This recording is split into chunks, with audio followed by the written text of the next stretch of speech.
Eh bien, voilà, on recommence. Pas de souci.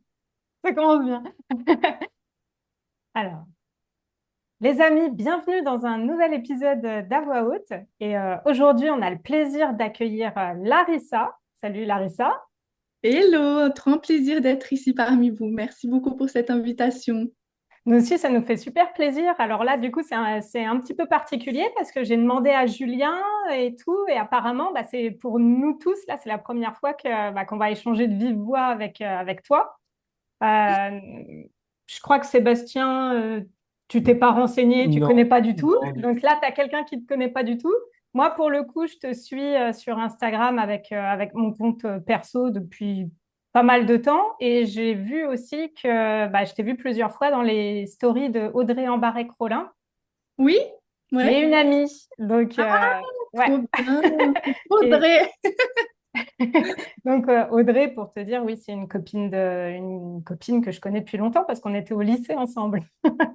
Mais ouais, le monde est trop petit, trop bien, trop marrant. Donc, j'ai eu le plaisir de voir passer ta tête dans son feed, forcément. Et puis, Julien, bah, toi, peut-être, tu peux dire aussi bah, d'où tu connais Larissa et tout, sachant Bon, que c'est toi c'était qui l'as c'est invitée. sur les réseaux. Et puis j'avais participé à ça date, hein, mais c'était un atelier sur. J'essaie de me rappeler ce que c'était. Mm, Ça date, c'était il y a au moins 3 ans, trois ok. quatre ans, je pense. Parce que je me rappelle, j'étais encore dans mes boutiques en même temps qu'il y avait les ateliers. J'étais le seul gars parmi un groupe d'une dizaine, je crois. C'était un Euh, challenge, non? ouais, je crois que c'est ça. Je me souviens, ouais. Mais voilà, moi, ce qui m'avait marqué, c'était voilà l'énergie que tu avais. Et voilà, ça m'avait intéressé. Et d'ailleurs, ça c'est pas démenti depuis, puisque voilà, tu es toujours sur un niveau d'énergie. Tu vois, on sent qu'il y a de l'énergie dans ce que tu fais. Donc, voilà. Trop bien. Et du soleil, j'ai entendu. J'essaye. Là, ça va être plus simple. Là, il fait beau, donc ça aide. Ouais, c'est vrai qu'il fait beau chez nous aussi. D'ailleurs, t'es où, toi, Larissa, pour qu'on te situe un petit peu géographiquement, là, actuellement? Là, actuellement, je suis en Auvergne, mais je suis SDF depuis 2 ans maintenant. Je tourne, mais j'espère que je vais prendre un appartement bientôt vers Toulouse, à Toulouse.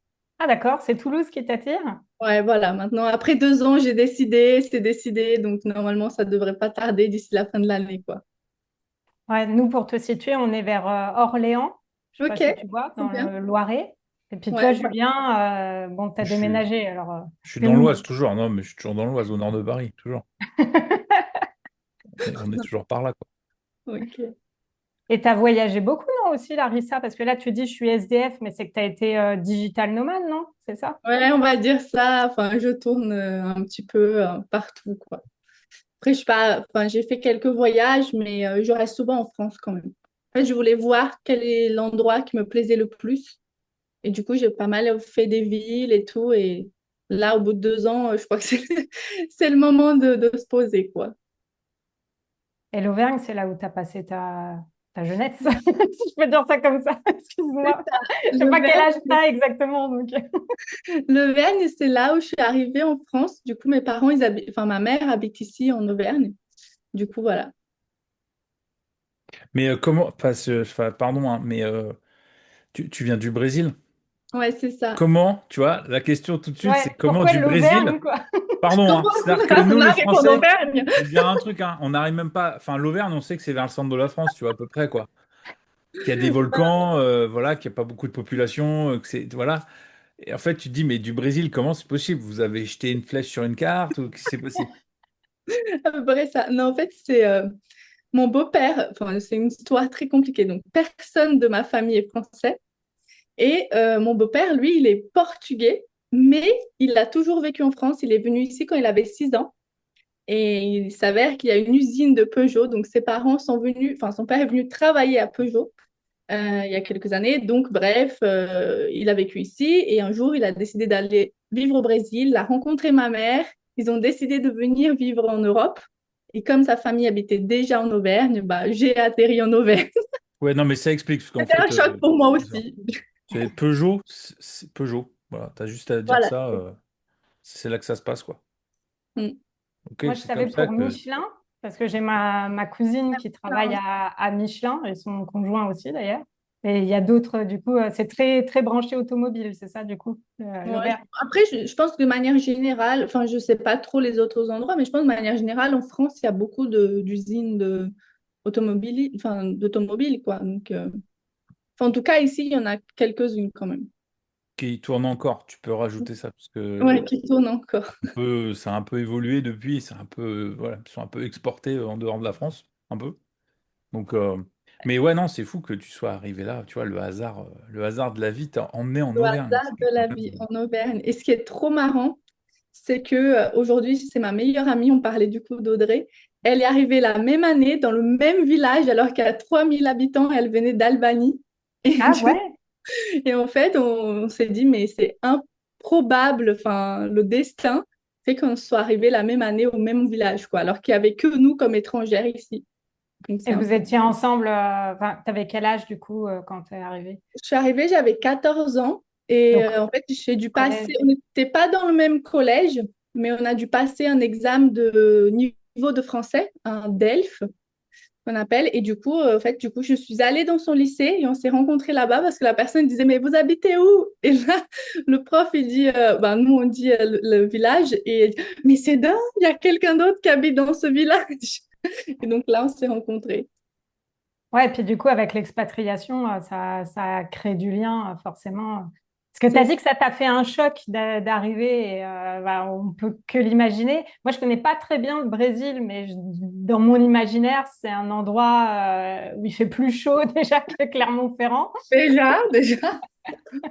Et, ouais, En qu'est-ce fait, qui a été difficile pour toi, ouais.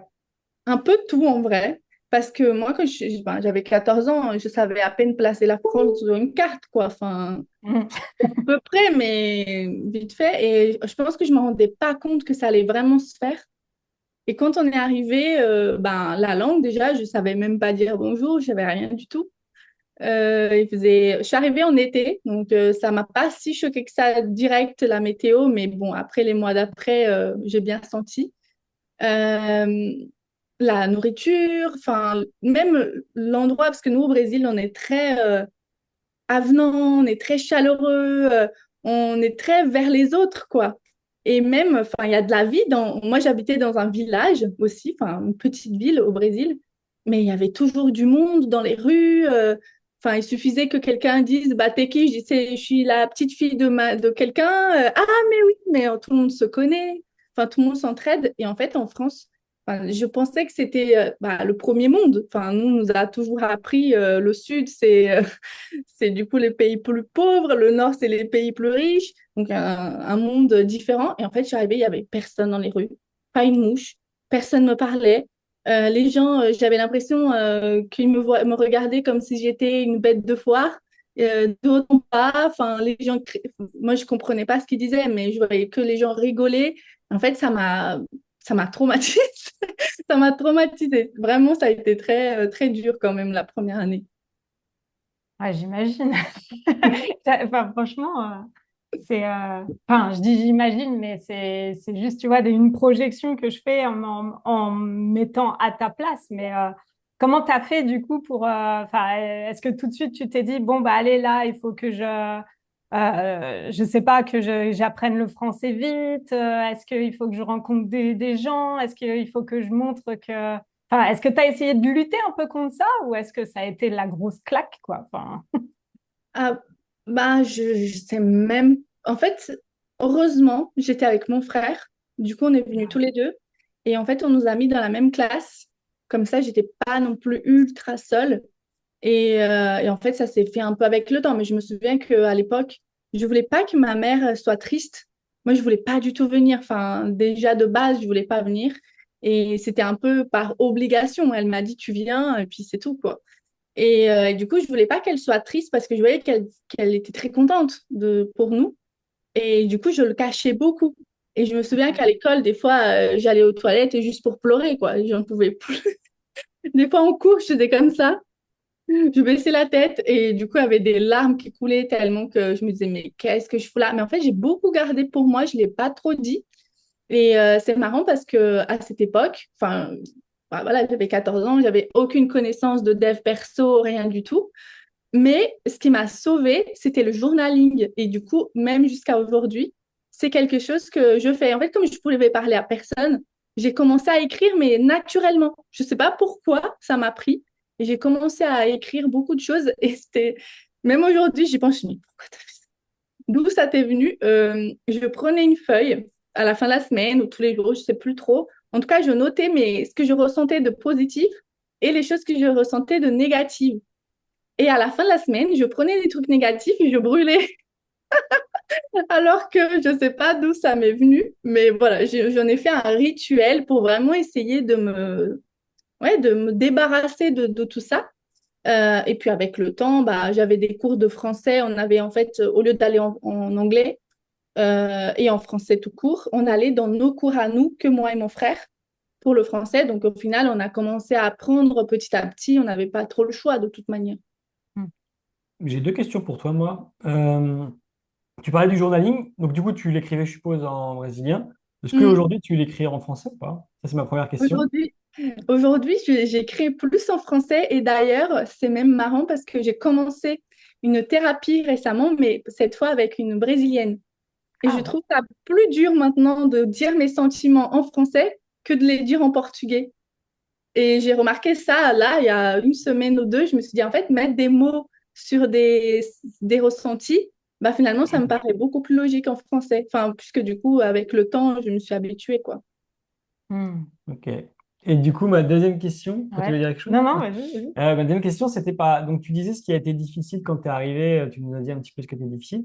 Est-ce que tu as des choses qui te viennent en tête ou tu penses du coup que ça a été facile ou agréable? Qu'est-ce qui est le côté le positif de. Parce que moi, du coup, pour le coup, j'ai déjà été vivre dans d'autres pays aussi, en étant plus jeune. Et moi, ça a été peut-être un peu moins dur que toi, parce que je l'ai retenu, enfin, j'ai l'essentiel qui est en positif, j'ai l'impression. Et du coup, il y a plein de trucs qui me sont venus en me disant, ah, ça m'a vraiment marqué, ça m'a plu, c'était top et tout. Du coup, est-ce qu'il y a des choses en toi qui résonnent par rapport à ça? Où tu te dis quand même, c'était pas fou l'expérience, mais quand même, au final, il y a quelques trucs où tu disais, ah, ça c'est quand même sympa, ça peut être visuel, auditif ou autre, je sais pas. Au début, vraiment, vraiment, quand je suis arrivée, je pense que j'étais tellement triste d'être venue que j'arrivais pas à vraiment voir du positif. Donc, Ok. bah, je me concentrais trop sur c'est trop, tout est galère, qu'est-ce que je fous ici. Surtout que je pense que c'était l'âge aussi, bah, j'avais 14 ans, on est un peu ado. Moi, j'avais tous mes Good. amis avec qui j'ai grandi, j'ai eu la même classe depuis mes 7 ans jusqu'à mes 14 ans, quoi. Donc, on a toujours été très ensemble. Et là, de se séparer de tout ça, de ma famille, j'étais très famille aussi. Bah, je pense que ça m'a trop, enfin, c'était trop dur. Après, côté positif, aujourd'hui, enfin, avec le temps, maintenant, je me dis que je suis très, enfin, comment dire, aujourd'hui, c'est un privilège. Enfin, je suis une vraie privilégiée. Je suis sortie de là d'où j'étais. Enfin, jamais j'aurais pensé partir. Enfin, dans le sens où c'était aussi une réalité assez compliquée. J'habitais, comme je dis, dans un tout petit village, j'avais rien. Je sais pas qui j'aurais été, qui je serais si je serais restée. Est-ce que j'aurais fait autant d'études? Est-ce que je serais à mon compte? Qu'est-ce qui se serait passé aujourd'hui? Enfin, j'ai la chance de pouvoir y retourner quand je veux. J'ai une sécurité financière. J'ai une autre réalité que beaucoup de gens que je connais là-bas n'ont pas. Donc, je me vois vraiment comme une privilégiée. Enfin, je voyage beaucoup et ça, je pense pas que ça aurait été possible si j'étais restée, quoi. La richesse de la langue aussi, t'en parlais un petit peu. Ça doit être fou d'être complètement bilingue, parce que nous, on baragouine un peu l'anglais, mais c'est tout, quoi. Je parle pas Oui, portugais, je carrément. parle pas espagnol. Et donc, du coup, je me dis, ça doit être tellement aussi une richesse pour le cerveau d'avoir tous ces mots-là. Et comme tu dis, selon la langue, les sentiments sont pas forcément exprimés pareil, plus ou moins facilement. Enfin, je pense que ça ouvre des compétences de dingue en matière de compréhension, même de, je sais pas, En du fait, monde. Et tout. C'est vrai que pour la langue, c'est une vraie chance. Enfin, je dis souvent mon petit pouvoir, je ne me rendais pas compte, mais j'arrive, moi, à regarder une vidéo en x2 en portugais et traduire en même temps en tapant en direct. Et du coup, c'est un exercice que j'adore faire parce que ça me travaille beaucoup et me permet d'être vraiment concentrée. Mais là, par exemple, je fais cette thérapie avec une Brésilienne parce que je trouve que du coup, en fait, grandir avec deux cultures, en fait, t'es jamais vraiment à une place. Et, en fait, c'est un mélange de cultures enfin, c'est tellement éloigné l'un de l'autre que je pense que quand je suis arrivée en France, je me suis beaucoup enfermée. J'avais déjà peur du regard des autres. Et en fait, au Brésil, tout le monde, enfin, il n'y a pas de gêne. Enfin, c'est marrant, mais il n'y a pas de chichi. Tout le monde, enfin, par exemple, ça arrive, je vois beaucoup de gens parler de ça. Par exemple, ça arrive des gens t'inviter à un anniversaire alors que tu as juste fait coucou dans la queue pour acheter ton pain, quoi, à la boulangerie. Les gens, ils sont vraiment ouverts. Et en fait, en France, c'était tellement l'inverse que j'ai commencé à un peu me mettre dans une case pour m'essayer de me suradapter à la culture d'ici. Et du coup, j'ai perdu certaines choses de là-bas. Et quand je suis là-bas, bah, du coup, je suis pas tout à fait moi non plus parce que bah, du coup, j'ai gardé trop les comportements de la France. En fait, je suis toujours en adaptation. Et je pense que ça a développé en moi certaines, enfin, ouais, un côté un peu perdu sur vraiment qui j'ai envie d'être. Et c'est pour ça que du coup, je fais une thérapie actuellement pour essayer de vraiment me dire, en fait, c'est pas grave d'être comme ça. En France, je me disais, c'est grave de prendre trop de place. Alors qu'au Brésil, je sais que c'est pas grave, mais là, du coup, je vais être tout le temps renfermée parce que j'ai peur, enfin, j'ai trop d'habitude de pas trop prendre de place, de pas trop parler, quoi. Et cette différence-là, tu l'as ressentie carrément dans, je veux dire, c'est les gens qui te l'ont dit, ça? Au Brésil comme en France? On t'a dit en France, Larissa, tu prends trop de place, et puis au Brésil, bah, Larissa, t'es toute timide, qu'est-ce qui se passe? Enfin, ça, on te l'a carrément dit, ouais. Ouais, on m'a déjà dit beaucoup de fois que moi, enfin, ça paraît être un compliment, mais moi, j'ai jamais trop pris comme un compliment. Je suis exubérante. Mais en fait, c'est un peu, bah, je sais pas, je prends de la place, je parle fort ou je rigole trop. Et du coup, les gens me regardent direct en mode, c'est qui elle? Pourquoi elle est comme ça? Enfin, on m'a déjà beaucoup, pas di- des fois directement, des fois on le voit dans le regard des gens que ça les gêne, quoi. Et je suis en train de penser, je veux pas dire de bêtises, mais pour moi, l'image de la brésilienne, je vais peut-être dire une grosse bêtise, mais Cristina Cordula, elle est brésilienne, non? Et j'ai l'impression que dans l'imaginaire français, tu vois, les brésiliennes, c'est Cristina Cordula. Et c'est vrai qu'elle aussi, elle prend de la place avec Ma Chérie et tout. Mais en même temps, j'ai toujours enfin, trouvé, même parce que ça fait longtemps maintenant qu'elle passe à la télé. Donc moi, j'étais petite au début qu'elle a commencé à être connue à la télé et tout. J'ai trouvé que ça, c'était ouais, un super pouvoir finalement que la mentalité brésilienne avait, d'être dans l'expression comme ça. Et j'ai le sentiment, alors, il faut pas faire, je pense, de généralité sur les personnalités et tout en fonction des pays, mais j'ai l'impression quand même qu'il y a ce côté très avenant, très enthousiaste, chaleureux et tout. Et en fait, ça fait du bien, quoi, surtout dans le monde actuel. Donc, Oui, ouais, vive les Brésiliennes en France. ça. Mais oui, en fait, je pense que c'est moi qui ai créé comme un blocage parce que j'avais pas envie que les gens non plus, enfin, voient que j'étais différente. Ça a toujours été, j'étais Mm. tellement, quand je suis arrivée, c'était tellement choquant que j'essayais de me cacher un peu pour pas que les gens viennent me voir.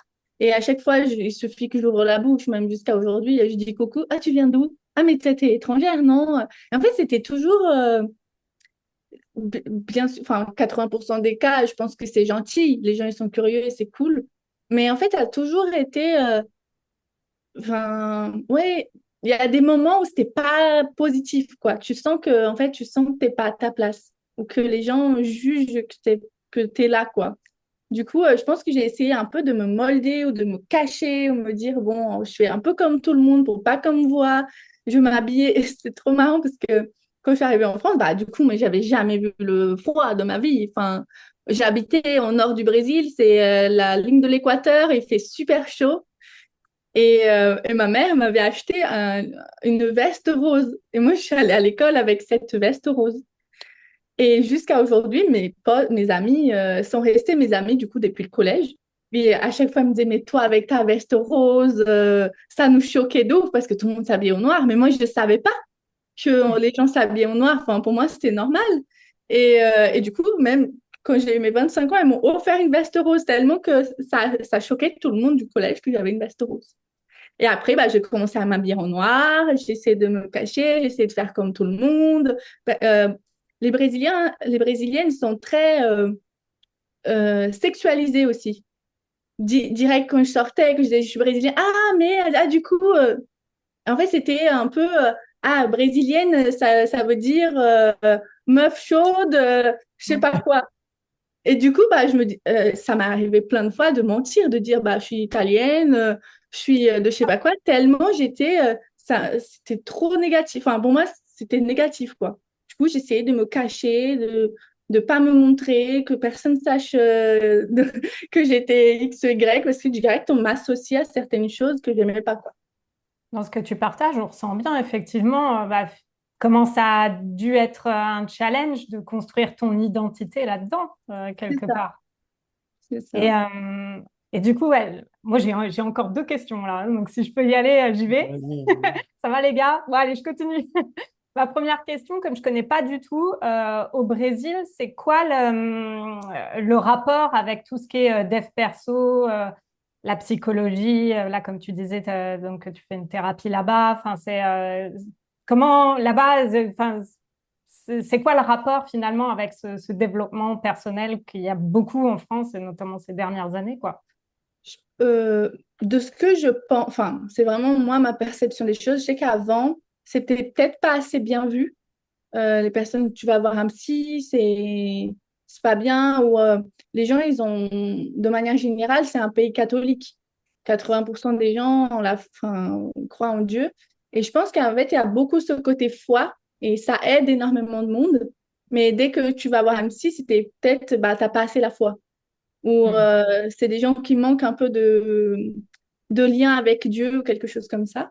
Mais par contre, maintenant, avec le Covid, et c'est un peu ce que j'ai ressenti un peu comme en France en fait, ça a tellement, tout le monde commence tellement à en parler de la santé mentale, de l'importance, de dire qu'ils en font, que en fait aujourd'hui, c'est ultra normal.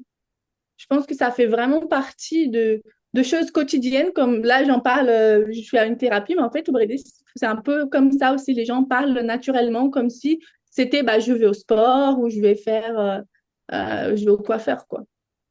J'ai senti une évolution aussi en France, moi, hein, sur le sujet Ouais. notamment de la psychologie et à quel point ça pouvait être tabou, même jusqu'à encore il y a quelques années. Et là, j'ai l'impression qu'il y a une libération de la parole Ouais, je pense qui se aussi. fait sur ça aussi, Avec finalement. les réseaux sociaux, je pense qu'il y a beaucoup de gens qui en parlent plus, que le sujet devient vraiment beaucoup plus abordable. Enfin, tout le monde aborde avec naturalité, quoi. Et du coup, alors pour ceux qui ne te connaissent pas, parce que bah, là, Sébastien, c'est son Dans cas, et je pense l'image. que si jamais il y a d'autres personnes qui te connaissent pas, ça va être particulièrement intéressant avec la présentation quelque part que tu as fait avant, parce que aujourd'hui, alors je ne veux pas dire de bêtises, donc corrige-moi si je me trompe, mais tu es mentor et tu aides les femmes à prendre leur place sur les réseaux sociaux. Et donc, Ouais. il y a quelque chose qui s'est passé en toi pour être de cette Larissa qui voulait se conformer et s'habiller en noir, etc. Et maintenant, où finalement, tu t'es rendu visible avec un certain succès aujourd'hui, je pense, sur les réseaux sociaux et tout. Tu es très identifié, notamment avec un branding fort, avec une couleur violette. Euh, Mhm. qui fait que bah, on associe tout de suite le violet, c'est Larissa, quoi, sur les réseaux. Euh, comment t'en es arrivé à là, en fait? Qu'est-ce qui s'est passé pour qu'il y ait ce déclic et de se dire, bah, je vais faire de mon expérience une force et cette place, je vais la prendre. Et non seulement moi, je vais la prendre pour moi, mais en plus, je vais aider les autres femmes à le faire. Je pense qu'en fait, j'en ai eu un peu marre à un moment donné. J'étais tellement, enfin, le français a été tellement une barrière pour moi. Le fait de, j'avais honte en fait de parler, j'avais honte d'avoir un accent, j'avais honte que du coup les gens me disent ah mais t'es étrangère et du coup j'évitais un max de passer à l'oral. J'étais le genre de personne qui faisait les travaux pratiques à la fac ou bref on est à l'école. Je faisais tout et je disais aux autres vas-y passe à l'oral. Même si je me tape une note pourrie, c'est pas grave. Et du coup, vraiment, ça a toujours été ça. J'évitais un maximum de passer à l'oral. Ça me faisait peur. Et même, c'est dire à quel point j'étais bloquée. J'avais jamais envoyé un vocal de toute ma vie, même à mes meilleurs amis, parce que je détestais ma voix et mon accent. Donc, pour dire que je suis partie de loin. Ouais. Et quand enfin, j'étais en dernière année de master et on avait un projet de créer une start-up. Donc, c'était le projet de l'école, quoi. Et on avait une coach, on avait réussi à avoir la meilleure coach, on avait une super idée avec mon groupe et on était trop contente. Et au final, la coach, elle était tellement emballée qu'elle voulait vraiment qu'on crée ce projet pour de vrai. Qu'on soit à l'école, on pouvait en fait développer le projet après les études. Et elle était super partante pour ça. Et elle a dit, et je me souviendrai toujours, elle a dit, heureusement, il y a un mec dans l'équipe parce que on a une chance de gagner et de se faire incuber à l'école pour ça. Parce que les mecs ont plus de facilité à se mettre devant la scène. Et cette phrase, ça m'a choquée. J'ai dit, mais madame, enfin, c'est horrible ce que vous dites. Et elle dit, mais c'est malheureux, mais à chaque fois qu'on a des filles, dans des groupes, en fait, les projets ne vont jamais au-delà de la présentation de fin. Et d'ailleurs, elles essayent même de ne pas passer à l'oral parce qu'on était dans un théâtre énorme à Paris. Du coup, bah, on se mettait vraiment devant la scène, quoi. Et elle disait, bah, c'est dommage, mais elles ne veulent jamais passer à l'oral. Et en fait, je pense que ça m'a tellement saoulée, enfin, ça m'a fait, mais qu'est-ce que je fous, en fait, je perds trop mon temps, je pourrais avoir des opportunités, à chaque fois, je me cache, j'essaie de toujours, voilà, de pas passer à l'oral, elle a raison, si c'est à moi de passer devant le théâtre, j'y arriverai jamais. Et je pense que ça a commencé vraiment à me travailler à ce moment-là. Et du coup, bah, moi, j'ai toujours eu du mal à trouver des stages, des alternances, du boulot parce que à chaque fois, la question c'est ah, mais t'es sûr que tu parles bien français? Mais tu fais pas de fautes? À chaque fois. Et ah, j'ai déjà eu même des fois où les gens ils ont préféré pas me prendre parce qu'il y avait plus de papiers à faire vu que je suis pas française et que du coup, j'ai une carte de séjour, etc. Et en fait, c'était toujours une galère. Et quand j'ai fini mes études, bah, j'ai demandé, mais partout. J'envoyais, mais je sais même pas combien de CV, de lettres chaque jour. Et je recevais aucune réponse. Et du coup, je me suis dit, bah, je vais faire un compte Instagram pour partager un peu mes connaissances. Et ça va m'aider pour mon CV. Comme ça, les gens pourront voir, ça fait un truc un peu différent. Les gens pourront voir ce que je fais. Et en fait, au bout d'un mois à créer du contenu, donc là, je me suis, mais je sais même pas d'où j'ai trouvé la force parce que donc jusqu'à maintenant, je passais jamais à l'oral, je n'envoyais jamais de vocal. Et là, il a fallu faire des stories et des vidéos, quoi. Enfin, de parler aux gens via la création de contenu. Et je me souviens que la première fois, j'ai eu envie de pleurer pour faire une story. J'ai eu envie de vraiment de me cacher sous mon lit. Je me disais, mais à quel point t'es débile! Pourquoi t'es comme ça? Pourquoi un truc de 15 secondes te fait aussi peur? C'est pas normal d'être comme ça. C'est pas normal de tout le temps bloquer pour des choses pareilles. Et du coup, je me suis dit, bah vas-y, pendant un mois, tu vas sortir une story, un Reels, un carrousel et un IGTV à l'époque sur Instagram, donc les vidéos là. Et à la fin du mois, tu vas faire un live. J'avais personne, enfin j'avais 100 personnes, quoi, 80 étaient des amis, des gens que je connaissais. Et j'avais dit, et du coup, je l'ai fait. J'ai galéré, mais c'était horrible. Je passais des nuits entières à filmer mes vidéos chaque jour parce que ça me mettait une pression pas possible. Et à la fin, j'avais dit à mes amis, venez dans mon live, posez-moi de questions, ne me laissez pas toute seule. Et donc, ils sont venus. Et en fait, au bout d'un mois, j'ai eu une première cliente. Et du coup, bah, je me suis dit, mais pourquoi pas continuer? Et donc, bah, me voilà, 5 ans plus tard. Hmm. Ah, c'est impressionnant. Et alors, tu me rappelles forcément des souvenirs parce que je me souviens que nous aussi, nos premiers lives et tout, on disait à des gens sûrs, hey, tu viens, s'il te plaît, tu seras là, hein, puis tu montres que tu es là, tu mets ta caméra, toi, hein, parce que aussi, il y a les lives où, tu sais, que, bah, quand c'est pour des ateliers, des trucs comme ça, et où tu te retrouves, ben, nous, ça nous est jamais arrivé, mais parce qu'on est allé comme ça à demander, mais même Julien, je crois, on t'a déjà dit de venir pour être présent, pour avoir la caméra, pour nous soutenir au début, parce que c'est dur, quoi. Ben oui, Quand tu te lances, et encore, nous, on est deux. moi On est j'étais deux. là, je me souviens d'avoir mis plein de feuilles A4 sur mon bureau avec plein de notes, histoire de pas me perdre, de savoir ce que j'allais dire. Et je me disais, mais s'il y a personne, qu'est-ce que je fais? Mais c'était un live Insta, donc il y a bien écrit en plus en haut combien de personnes te regardent. Donc là, tu as la pression. Et du coup, bon, au final, je sais pas combien de personnes il y avait, peut-être 10, 15. Et je pense que 9 étaient mes potes, 10 étaient mes potes, quoi, qui me posaient des questions. Bah, moi, je peux Et- juste vous partager le oui, premier live vas-y. Insta, hein, parce qu'il date pas d'il y a si longtemps. Le premier live Insta, il doit dater de 2021. Je sortais d'un séminaire de 3 jours.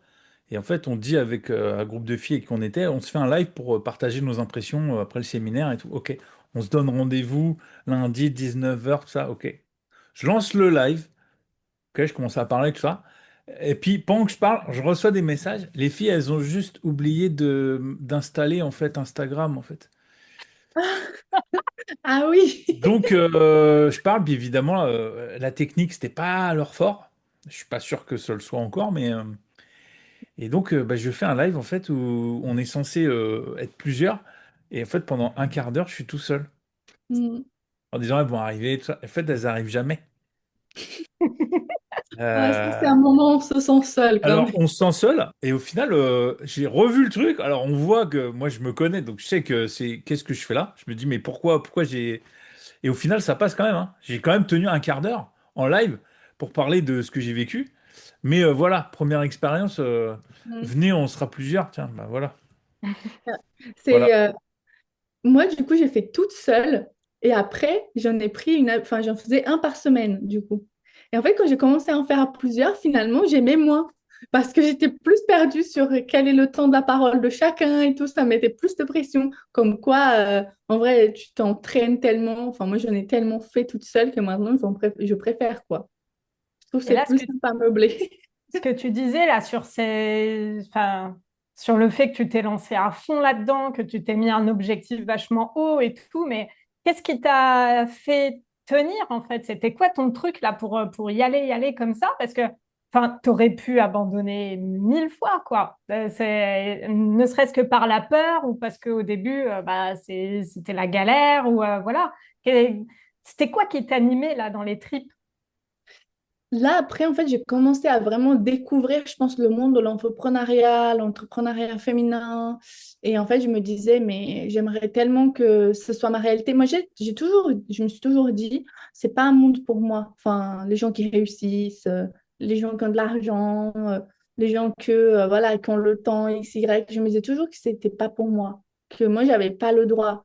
Et en fait, je me disais, mais, enfin, quand j'ai commencé à découvrir tout ça, je me dis, mais pourquoi pas toi?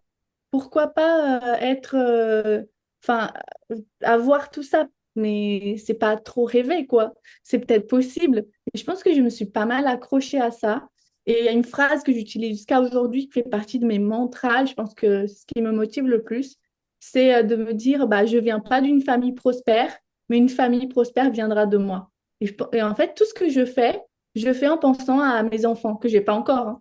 Mais j'essaye de me dire, en fait, j'ai envie de laisser quelque chose à mes enfants. J'ai pas envie qu'ils commencent leur vie comme moi j'ai commencé. Enfin, mes parents, ma mère, j'en suis hyper reconnaissante, elle est super forte et tout. Mais je me disais souvent, j'ai pas envie d'avoir la vie que ma mère a eue. Elle s'est, pour moi, sacrifiée. Moi, j'ai pas envie de me sacrifier. J'ai envie que mes enfants me disent, ouais, elle m'inspire, en fait. Et on a tellement de chance d'avoir eu une maman qui fait X, Y, Z. Du coup, je pense que c'est ça qui me motive et que du coup, dès le départ, je me suis focus dessus, quoi. Ouais, c'est vachement puissant, du coup. Ça donne finalement un pourquoi qui est C'est ça. suffisamment fort pour se dire j'y vais en dépit de toutes les difficultés que je peux rencontrer. Est-ce que tu penses que du coup, le fait que tu aies fait ce voyage-là, que c'était courageux aussi vis-à-vis de tes parents d'oser partir en France, etc., Est-ce que tu crois qu'indirectement, alors maintenant avec le recul, ça t'a un peu aspiré toi aussi à oser des trucs un peu peut-être qui pourraient changer du chemin classique ou tu vois, d'une certaine manière, peut-être que ça t'a poussé aussi à dire bah tout était possible entre guillemets quoi, tu vois, ou Ouais, pas je du tout? pense. Je pense. Je pense que j'ai tellement eu un parcours différent de ce que la plupart des gens ont, ou en tout cas de ce que les gens que je connaissais d'avant ont, qu'en fait aujourd'hui je me dis oui, mais tout est possible. Regarde, on ne savait pas ce qui allait nous arriver et finalement on a atterri ici en plein milieu de l'Auvergne. Enfin, rien ne nous destinait à faire ça, quoi. Et comme quoi, ouais, tout peut changer. Après, Et c'est est-ce pas que un handicap hein, d'être arrivé en Auvergne, hein, parce que voilà, Oui, voilà. c'est juste la probabilité que, tu vois, comme je disais tout à l'heure, que tu partes du Brésil, tu arrives en Auvergne, en France, alors qu'il y a plein d'autres endroits Mm. où tu aurais pu atterrir dans une grande ville, et au final, bon, tu vas aller à Toulouse, mais du coup, Toulouse, tu vois, l'Auvergne, c'est quand même assez proche, quoi. Tu vois. Oui, oui. Tu t'éloignes pas tant que ça, finalement. C'est une 5 heures quand même. Bah, pour la France, ça passe. Enfin, moi, rien ne me semble loin. Au Brésil, je pars de chez moi pour aller au sud de ma région. J'en ai pour 12 heures. Donc, Ouais. je fais autant de chemin que toute la France, quoi. Mais je voulais juste revenir sur un truc, parce que quand tu disais tout à l'heure, quand tu es arrivé en France, forcément à 14 ans, tu avais tes amis. À Mm. 14 ans, c'est là où tu commences à te construire un peu ton cercle, en tout cas de manière générale. Après, il y a des gens que tu rencontres plus tard, mais j'ai eu cette discussion-là avec un ami où il est aux États-Unis, il a des enfants en bas âge. Il est venu en France, il est resté 1 an et demi en France, puisqu'il est français. Sa femme est suédoise. Il est retourné aux États-Unis parce que sa vie est là-bas. Et donc forcément, tu vois, l'histoire des enfants, c'est venu dans le sujet, parce que ses enfants sont, je crois, c'est 7 4 et puis un qui a 2 ans peut-être. Et donc l'histoire des amis, on en parlait parce que c'est, tu vois, clairement, il dit on l'a fait maintenant parce que les amis de maternelle, et c'est quand même rare que tu les gardes aussi longtemps. Mm. Donc c'est toi, du coup, comment ça s'est passé là, le fait de justement quitter ton cercle que tu t'étais créé au Brésil et de te dire, est-ce que, non, est-ce que tu t'es dit je les reverrai plus ou je garde un lien et puis je me recrée un autre cercle, enfin tu vois, comment ça s'est passé cette transition-là, quoi. Je pense que, enfin, je sais pas trop du coup comment c'est en France, mais bah, moi au Brésil, comme j'ai dit, en fait, je suis arrivée dans ma classe quand j'avais 7 ans. En fait, j'ai déménagé dans une autre ville et du coup, depuis mes 7 ans, et c'est de là, j'ai l'impression que j'ai pas beaucoup de mémoire avant ça. J'ai vraiment mes mémoires à partir de cette année-là. Et jusqu'à mes 14, du coup, je suis restée avec les mêmes gens. Tout le temps, on était toujours les mêmes. Et comme on se connaît beaucoup en dehors aussi des cours, enfin, on habitait tous un à côté des autres. Moi, je connais leur mère me connaît. Enfin, vraiment un côté beaucoup plus proche. Et du coup, c'est toujours mes amis jusqu'à aujourd'hui. Et dès que je rentre en France, au Brésil, on se voit, on se retrouve. Enfin, après. Donc, j'ai quand même eu, enfin, j'ai toujours été très amitié. Ça a toujours été quelque chose qui avait plus de valeur que le reste pour moi. Avoir des amis, vraiment, c'était très important. Et du coup, en France, quand je suis arrivée la deuxième année, par contre, que j'étais là, je me suis construite d'autres amis. Enfin, j'ai d'autres amitiés et c'est toujours mes amis jusqu'à aujourd'hui. Et en fait, ça m'est déjà passé par la tête plein de fois de retourner vivre au Brésil. Et bah, j'y vais pas trop parce que bah, j'ai mon cercle finalement qui est ici. Et même si j'ai mes amis là-bas, mes amis n'habitent pas dans un endroit que j'aimerais vivre. Hmm. Ils habitent toujours dans le même village, dans la même enfin, une petite ville et tout. Et en fait, je me dis, mais si je pars aujourd'hui, bah, je vais m'installer où? Enfin, surtout que le Brésil est immense. Hmm. Donc, je vais m'installer où? Et en fait, du coup, j'aurai personne. Alors que là, du coup, j'ai toutes mes amies. Donc, au final, je reste beaucoup pour ça, quoi. C'est un choix assez difficile, finalement. Hmm. Et tu vas souvent, du coup, au Brésil, tous les ans Moi, j'essaie d'y aller tous les ans, voire tous les 2 ans. Hmm. Mais par contre, la première fois, donc je suis revenue à 14, je suis revenue que 7 ans plus tard. Ah bon? Ouais, et donc là, c'était dur quand même. Et alors, pendant ces 7 ans-là, du coup, à l'époque, donc, tu avais quoi? Tu avais Internet pour garder le lien? Vous faisiez des visios? Enfin, En je fait, dis ça, c'est mais pas à que 14 ans, il y avait quoi qui existait? En fait, il n'y avait pas beaucoup Internet quand je suis arrivée, en tout cas. Je me souviens que on avait une espèce de clé USB qu'on mettait, ça donnait Internet, mais c'était une blinde. Et une fois, je me sentais tellement triste que du coup, j'ai mis, histoire de parler sur MSN avec mes amis. Et en fait, mon beau-père m'avait trop engueulée parce que j'avais trop gaspillé d'argent. Je me dis, Ça mais fait pourquoi vider la clé. j'ai trop utilisé la 3G. Donc après, en fait, ce qui est bien au Brésil, enfin, je sais pas si ça, si vraiment ça pour tout le monde, mais en tout cas pour nous, ça allait. En fait, on n'avait pas besoin de beaucoup se parler. Et jusqu'à aujourd'hui, je suis pas comme ça. J'ai pas besoin de parler aux gens forcément dès que je les vois, je les traite comme si on ne s'était jamais quitté. Et c'était une certaine peur pour moi, du coup, au départ, de me dire, en fait, on se parle jamais avec eux. Je leur parle, mais vraiment rarement. Euh, Par contre, depuis qu'Instagram, bah, c'est devenu un peu plus simple parce que tu réagis à quelques stories, par-ci, par-là, tu sais un peu ce qui se passe dans leur vie.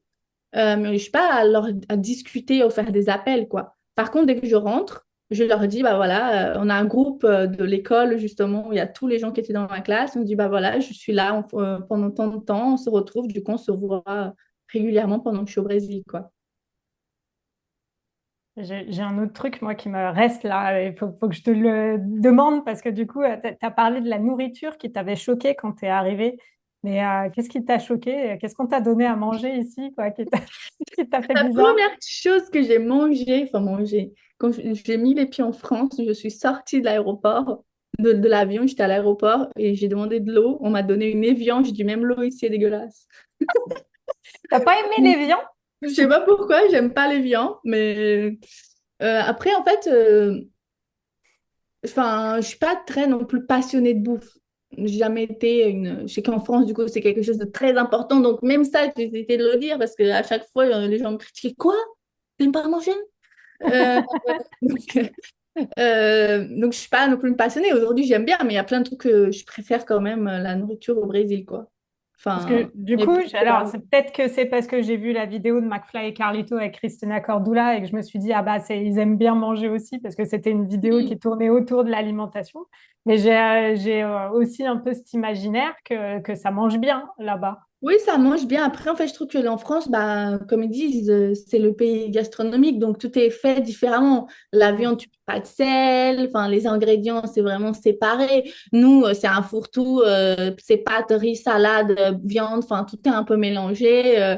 Donc, donc, je trouve que ça a plus de goût. Mais c'est vrai qu'en France, du coup, c'est très, ben, un certain rituel pour manger la viande. Il faut qu'elle soit à tel point, tel point, tel point. Euh, c'est traité de telle manière. Donc, après, je suis pas une. Enfin, du coup, mon kiff, c'est pas trop la bouffe, donc moi, je m'en fous un peu, quoi.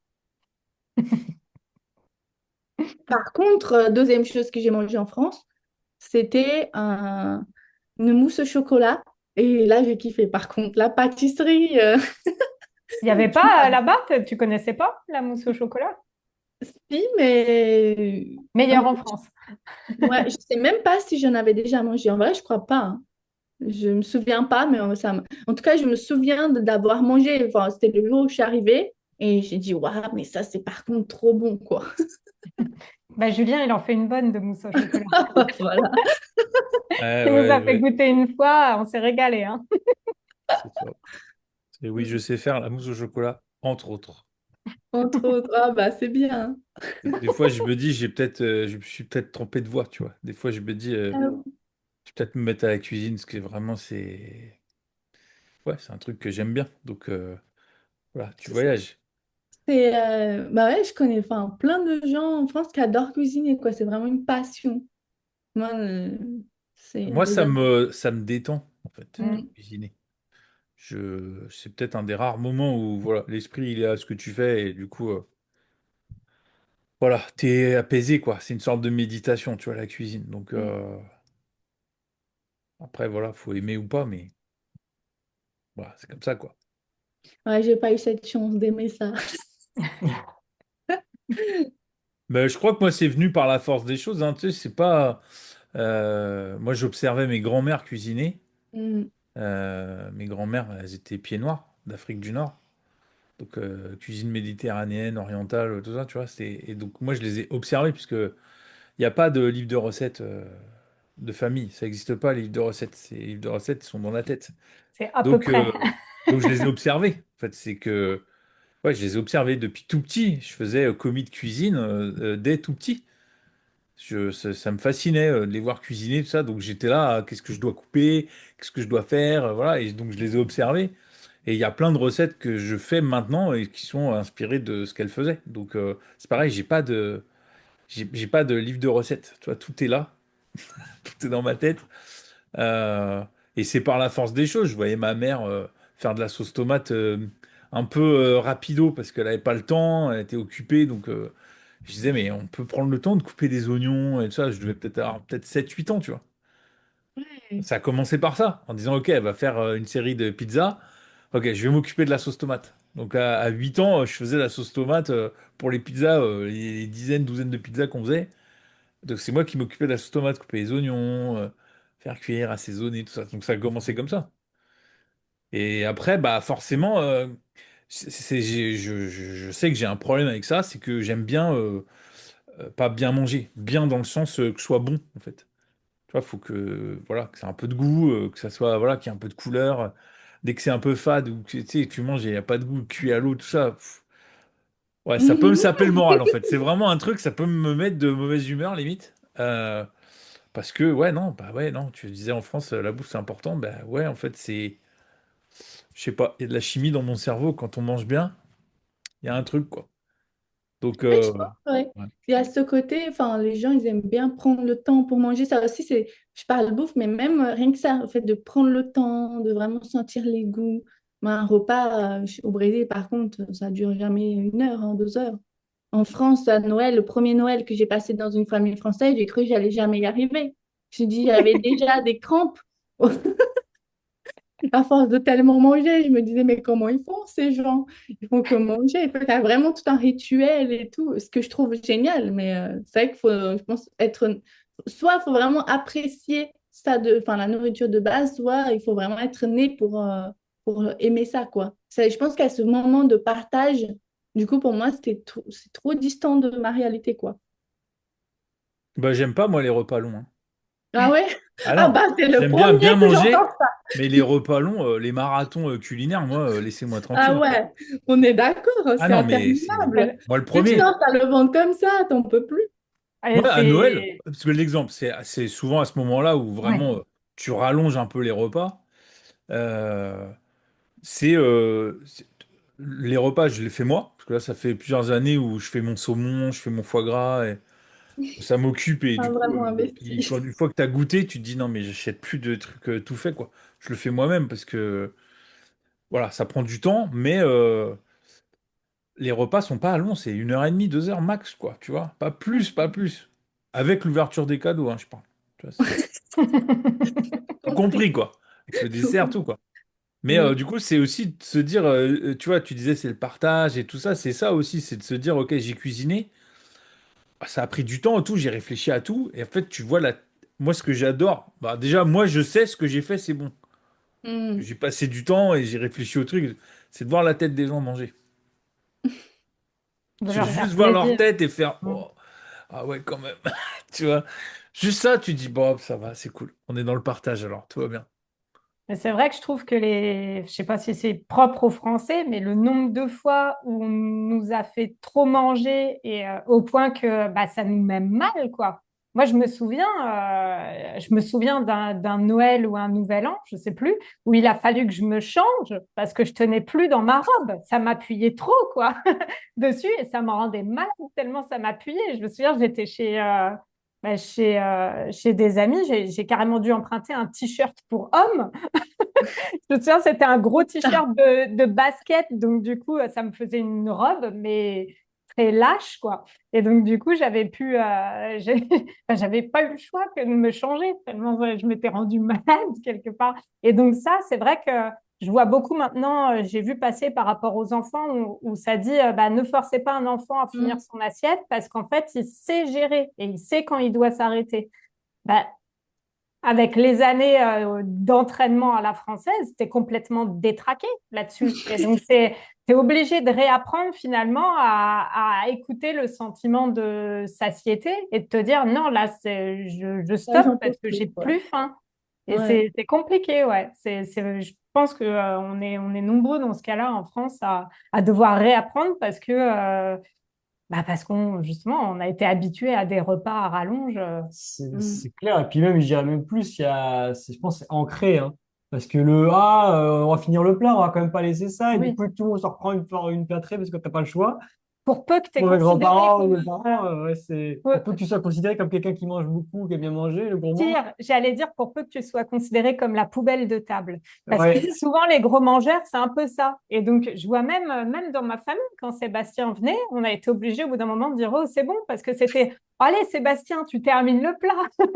Ah oui, mais après, derrière, Ah, encore un Sébastien, petit peu. euh, Ouais. Et en Mais PLS, ça hein. aussi, je pense qu'au Brésil, ça existe aussi, ce côté, vas-y, toujours plus, quoi. On veut- ça, et puis bah, ça fait un peu ça aussi avec l'alcool. Et ça aussi, je trouve que ça change un peu maintenant. C'est plus Carrément. permis de dire non, je bois pas ou je bois peu ou voilà. Parce L'alcool, que- je trouve que c'est vraiment un sujet aussi qui m'a choquée, enfin choquée. Je me rendais peut-être pas compte au départ, mais à quel point c'est tellement intégré dans la culture.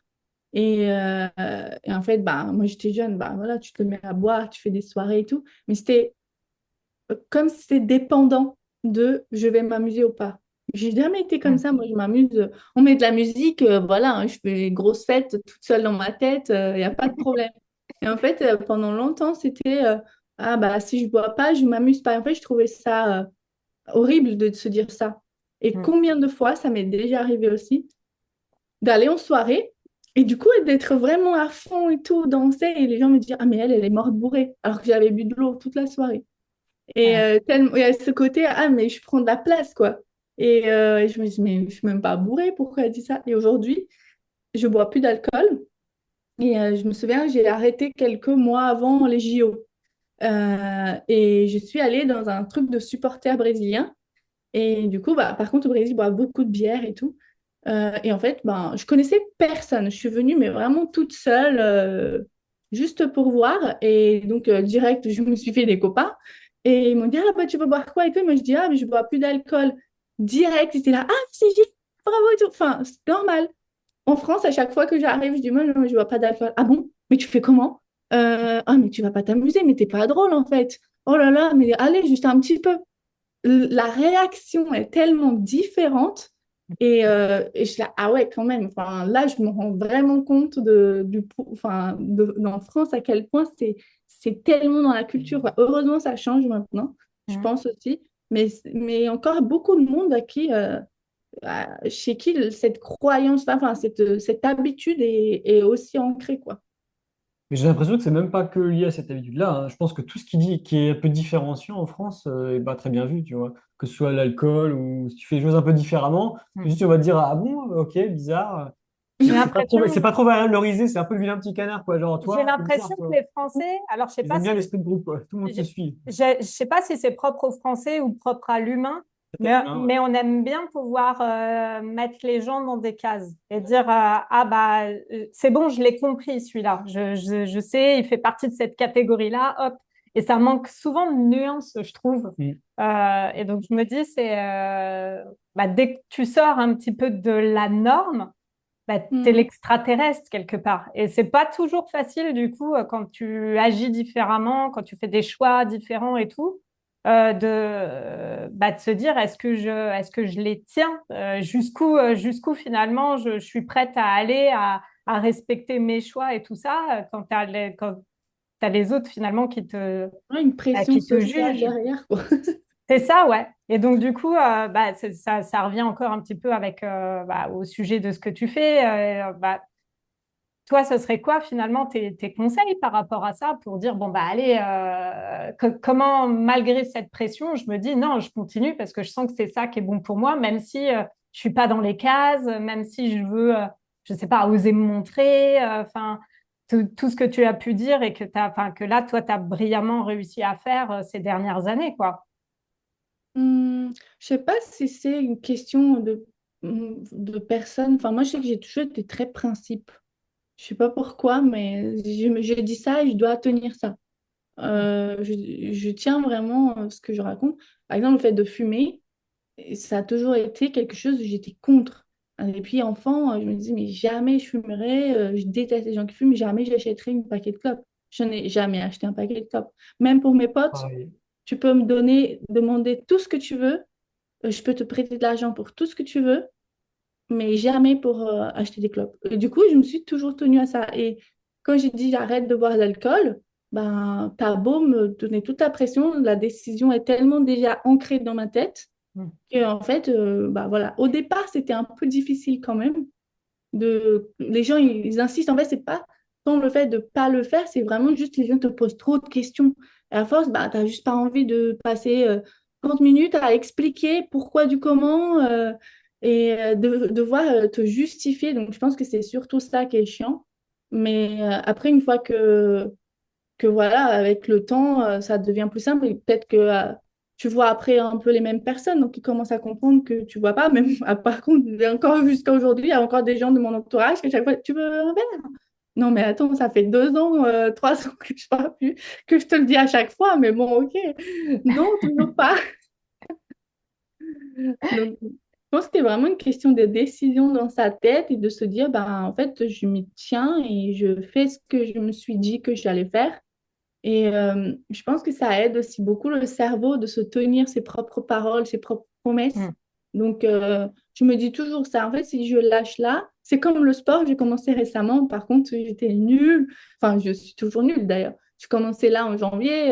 J'avais jamais fait de sport de ma vie, mais en étant enfant, j'avais jamais fait de sport. Donc, et en fait, un jour, j'ai dit, vas-y, si je m'y mets, je sais que je dois me tenir. C'est pas je dis là, je commence et j'arrête. Je dois le faire à fond. Et du coup, le jour où ça a commencé, bah, aujourd'hui, à chaque fois que je me dis non, mais tu vas pas au sport, je me dis ton cerveau, il va pas aimer que tu fasses ça. Ton cerveau va pas aimer, tu dois le faire. Enfin, tu l'as décidé, donc tu vas y aller. Donc, du coup, je le fais, quoi. C'est devenu, là, ça y est, au bout de, bah, on est en mars déjà, ça fait bien 3 mois bientôt. En fait, c'est devenu maintenant déjà pas, je dirais même pas, c'est même pas une habitude, c'est un automatisme. J'ai plus à penser. En fait, j'ai dit, je vais le faire, je vais le faire. Enfin, il n'y a pas de question à se poser, quoi. Et c'est quoi que tu fais du coup comme sport? Ah, bah là, en plus, je me suis lancé un défi. Enfin, je sais même pas comment. Je vais courir un semi-marathon le 1er novembre, alors que j'ai jamais fait de sport de ma vie. Donc, je pars Semi-marathon, loin, loin. c'est 21. 20 et quelques, 21. 21, 21, ouais. ouais. Ce qui pour moi est énorme, du coup. C'est ambitieux, hein. Mm. Mais en Donc même là, temps. j'ai un coach et tout. Enfin, j'ai mes objectifs par mois. Là, je dois atteindre les 5, en juin les 10, en septembre les 15. Donc petit à petit, je me dis, allez, un petit pas de plus. Et chaque fois que j'y vais, je dis, allez, un petit effort de plus. Et en fait, c'est comme dans l'entrepreneuriat finalement. Un petit pas à chaque fois. Un petit pas, un petit pas. Et en fait, finalement, le temps avance et tu vois bien que tu t'améliores, quoi. Et là, la progression, tu la sens. Enfin, parce que pour avoir déjà un peu couru, au début, la progression, elle est fulgurante. Entre Ouais. limite un enterrement, pardon, Un un entraînement. entraînement. un- C'est un- presque ça, en vrai, un enterrement. À la fin, c'est mort. tu sens à quel point, oui, à la fin de mon premier entraînement, j'étais proche de mon enterrement. C'est J'avais vrai. vraiment rouge, écarlate, j'en pouvais plus. À chaque fois que je courais aussi, j'avais les pensées qui me disaient, mais pourquoi tu fais ça? Ça aide pas, hein, ces pensées-là. Et donc, du coup, par contre, entre je sais pas, la première séance et la deuxième, troisième, vraiment, c'est fou. Tu as une progression qui te fait te dire, c'est faisable, c'est possible. Est-ce qu'après, du coup, tu as atteint un palier pendant un moment où tu te dis, oh, ça va être dur, ou est-ce que ça a été assez linéaire jusqu'ici, ta progression, toi? Jusqu'ici, en fait, j'ai pas fait enfin, de gros écarts parce qu'en fait, je fais tellement petit. Je progresse, mais c'est pas oufissime, hein. Là, j'ai commencé, en fait, les 15 premiers jours, quand j'ai commencé, je suis allée juste à la salle et du coup, je courais vite fait sur la machine juste pour déjà m'acclimater au truc. Et je me souviens, j'ai couru 3 minutes, hein. 3 minutes, j'étais déjà au bout de ma vie. La deuxième fois, du coup, j'ai couru 3 minutes. J'ai arrêté pendant 5 minutes, je sais pas quoi. J'ai recouru 3 minutes. Et là, ah ouais, waouh, j'ai déjà couru 6 minutes avec une pause. Donc, ça a toujours été limite minute par minute. Et, euh, et là, par contre, à un moment, enfin, du coup, on est des femmes, donc période de règles, moi, je suis KO de ouf. Et du coup, c'était un moment où, par contre, enfin, j'étais un gap, enfin, c'était déjà un peu plus difficile. Et du coup, pendant 2 séances, j'ai pas réussi à atteindre l'objectif. Je me suis arrêtée au milieu, enfin, au milieu vers la fin. Pourtant, j'essayais. Enfin, je me disais, mince, là, c'est peut-être qu'effectivement, je réussissais à chaque séance. Et finalement, maintenant, je suis arrivée à mon max, quoi. J'arriverai pas. Donc, il n'y a que 2 séances que j'ai pas réussi. Après, du coup, j'ai dû faire une pause parce que j'étais en une semaine et j'étais pas là.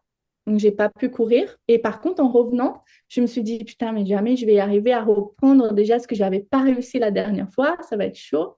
Et j'ai quand même tenté et j'ai réussi. Par contre, là, j'étais trop contente. Mm. Vraiment, j'ai senti une fierté que ça faisait longtemps que je n'avais pas ressenti. Je suis putain, ouais, là, je suis vraiment contente de moi, quoi. Pourtant, j'ai pas fait un truc ouf. J'ai couru genre 5 kilomètres, mais en faisant des arrêts quand même. Et je suis ah ouais, enfin, pour moi, c'était un truc de ouf. Je courais 3 minutes, il y a pas si longtemps. Donc, ouais, petit à petit, après là, je suis même pas encore arrivée, par contre, à courir les 5 kilomètres sans m'arrêter du tout. Pour l'instant, à chaque fois, je suis obligée quand même de m'arrêter. Donc, à chaque fois, je me dis, allez, là, je suis à 5 kilomètres sur les 21. Enfin, là, en fait, je suis plutôt à 4 kilomètres sur les 21. Donc, à chaque fois, je pense que pour me motiver, je vais me dire ça. Je vais me dire, allez, tant, au lieu de enfin, j'ai l'objectif final de 21, mais en fait, je l'ai tellement découpé que à chaque fois, je me dis, allez, un de plus, un de plus, un de plus. Et tu cours que à la salle ou tu cours dehors là? Là, j'ai commencé à courir dehors. J'ai couru à la salle pendant un mois et demi, et maintenant je cours dehors. Ce qui du coup est un peu plus dur quand même. Enfin, enfin, c'est dur, je trouve, à la salle de voir le chiffre. Ça me met trop de pression de me dire, allez, c'est bientôt fini. Et en fait, tu es là et t'en peux plus. Enfin, le temps est long. Quand je cours, quand en dehors, du coup, tu n'as pas cette pression de temps. Mais du coup, en fait, je vois bien que les appuis sont pas les mêmes. Des fois, ça monte, des fois, ça descend. Le vent, des fois, ça aide pas. Donc, ça met une certaine difficulté, quoi. Beau challenge. Écoute, Mm. tu verras ça du coup Ouais, c'est en story puisque tu vas partager, je Ouais. pense régulièrement la Ah bah là, en progression. plus, j'emmène, par contre, hack ultime, c'est que j'emmène plein de monde avec moi. Je dis, mais jamais je me lance dans ce truc seul, hein. Donc déjà, j'ai embarqué tous mes potes. On a tous un groupe où on s'envoie nos entraînements objectifs semi. Et là, j'ai carrément commencé à le dire à ma communauté. Certaines personnes me posent des questions en DM et je pense carrément proposer vraiment à tout le monde dans mes stories, si vous voulez, on va tous courir le 1er novembre à Toulouse. Et du coup, rien que ça me motive à chaque fois quand je suis en train de courir. Je me dis, imagine que tout le monde qui est là. T'es- Et en fait, tu es obligé de le faire. Tu vas pas t'arrêter alors qu'il y a tout le monde qui le fait. ça me rappelle un truc là, ce que tu dis, parce que je m'étais lancée comme toi, hein, je courais pas du tout et tout. Et puis il y a la sœur de Sébastien qui, il y a, je sais pas, 2 ou 3 ans, nous a proposé de nous inscrire à une course d'Octobre Rose. Et Hmm. donc, c'était 1er octobre, je crois, et elle nous a inscrits l'été. Donc, j'avais peu de temps, et donc, eux, ils couraient 10 kilomètres et moi, c'était 5 kilomètres. Ce qui était pour moi un exploit énorme, parce que comme je courais pas du tout, donc c'est pareil, j'ai commencé les entraînements et tout. Donc, dans ce que tu dis, pour le coup, je courais dans un parc. La première fois où j'ai réussi à faire le tour entier du parc sans m'arrêter, c'était 3,5 km, mais j'étais ah là là, trop fière de moi et tout ça. Et alors, ce qui est très rigolo, c'est que le jour de la course, je sais pas pourquoi, je m'étais fait un espèce de fantasme comme ça, où à la ligne d'arrivée, quand j'allais passer la ligne, il y avait tout le monde qui allait dire ouais et tout, que ça allait être la fête. Et en fait, eux, comme ils couraient 10 kilomètres, ils n'étaient pas encore arrivés. J'étais la première à arriver. Et il y avait personne, enfin, juste des gens qui étaient déjà arrivés et qui étaient repartis avec leur. Donc, j'ai passé la ligne, mais solo, quoi. Ah ouais. Ah non, mais moi, je peux pas faire ça. Moi, il me faut des gens pour à côté de moi et les gens qui m'attendent. Et du coup, je me suis dit, ah d'accord, bah c'est pas du tout comme dans les films avec la victoire au bout où tu passes la ligne et où tu as le ruban et tout. Ah, bah non, bah c'est... je suis arrivée puis je dis, bon, bah, ah, bah ils sont pas là. Bon. Mais bon, je suis quand même très fière d'avoir réussi mes 5 kilomètres au bout du compte, même si c'était pour les célébrer toute seule. Moi, tu laisses ça célébrer plus tard, j'espère. Ah ouais, ouais, bah quand ils sont arrivés après, c'est sûr que là, franchement, j'étais fière de moi parce que c'était un beau défi pour le coup, parce que vraiment, la course, enfin, un peu comme toi, moi, j'étais plus jeune, j'étais celle qui se faisait dispenser des cours de sport, quoi. Je me rappelle même d'une fois où, comme j'avais une scoliose, j'en jouais, enfin, je l'ai toujours d'ailleurs, mais je jouais sur la scoliose pour me faire dispenser. Et comme je voulais être dispensée de sport au bac, je me souviens que j'étais allée au médecin scolaire, quoi. Et Mm. j'avais dit que j'avais mal au dos et qu'il m'avait touché le dos et qu'il avait dit, ah, où est-ce que vous avez mal et tout. Puis j'avais dit, ah, ah, ici. Et il notait les vertèbres et tout, mais c'était pas vrai. Ça me rassure. Moi, j'ai fait de ces trucs pour parler au sport. Une fois, je suis tombée un peu de mon lit, mais j'ai tapé un peu mon pied sur un. J'avais des escaliers, enfin, c'était un lit en hauteur. Et en fait, j'ai tapé mon pied, mais rien d'ouf. Et ben, j'ai fait croire que je m'étais ouvert le pied. J'ai mis un bandage et je suis allée au cours avec des béquilles pour dire que j'allais pas au sport. Mais en fait, je savais pas que marcher en béquilles, c'était si dur. J'ai eu tellement mal partout. Et en plus, je pouvais pas dire que le jour d'après, c'était fini. Du coup, j'ai dû me taper ça pendant une semaine. C'est la chose la plus débile. J'ai en fait, au lieu d'aller au sport une fois, enfin, j'ai fait pendant toute la semaine, quoi, à me taper des béquilles. Mais Tu j'étais t'es fait les complètement. bras toute la semaine, donc finalement, Ah tu as ouais, été toute punie la parce que semaine, j'étais là. ton Je fais, mais sport, tu l'as putain, mais fait. pourquoi? En plus, mon lycée était immense et il y avait beaucoup de marches, donc les ascenseurs ne marchaient jamais. Donc, même monter les escaliers, j'étais là, non, mais pourquoi? Donc, j'étais à ce point-là quand même de pouvoir pas aller au sport, quoi. Pareil, quoi. Et tu as gardé ça secret ou il y avait des complices, des gens qui savaient?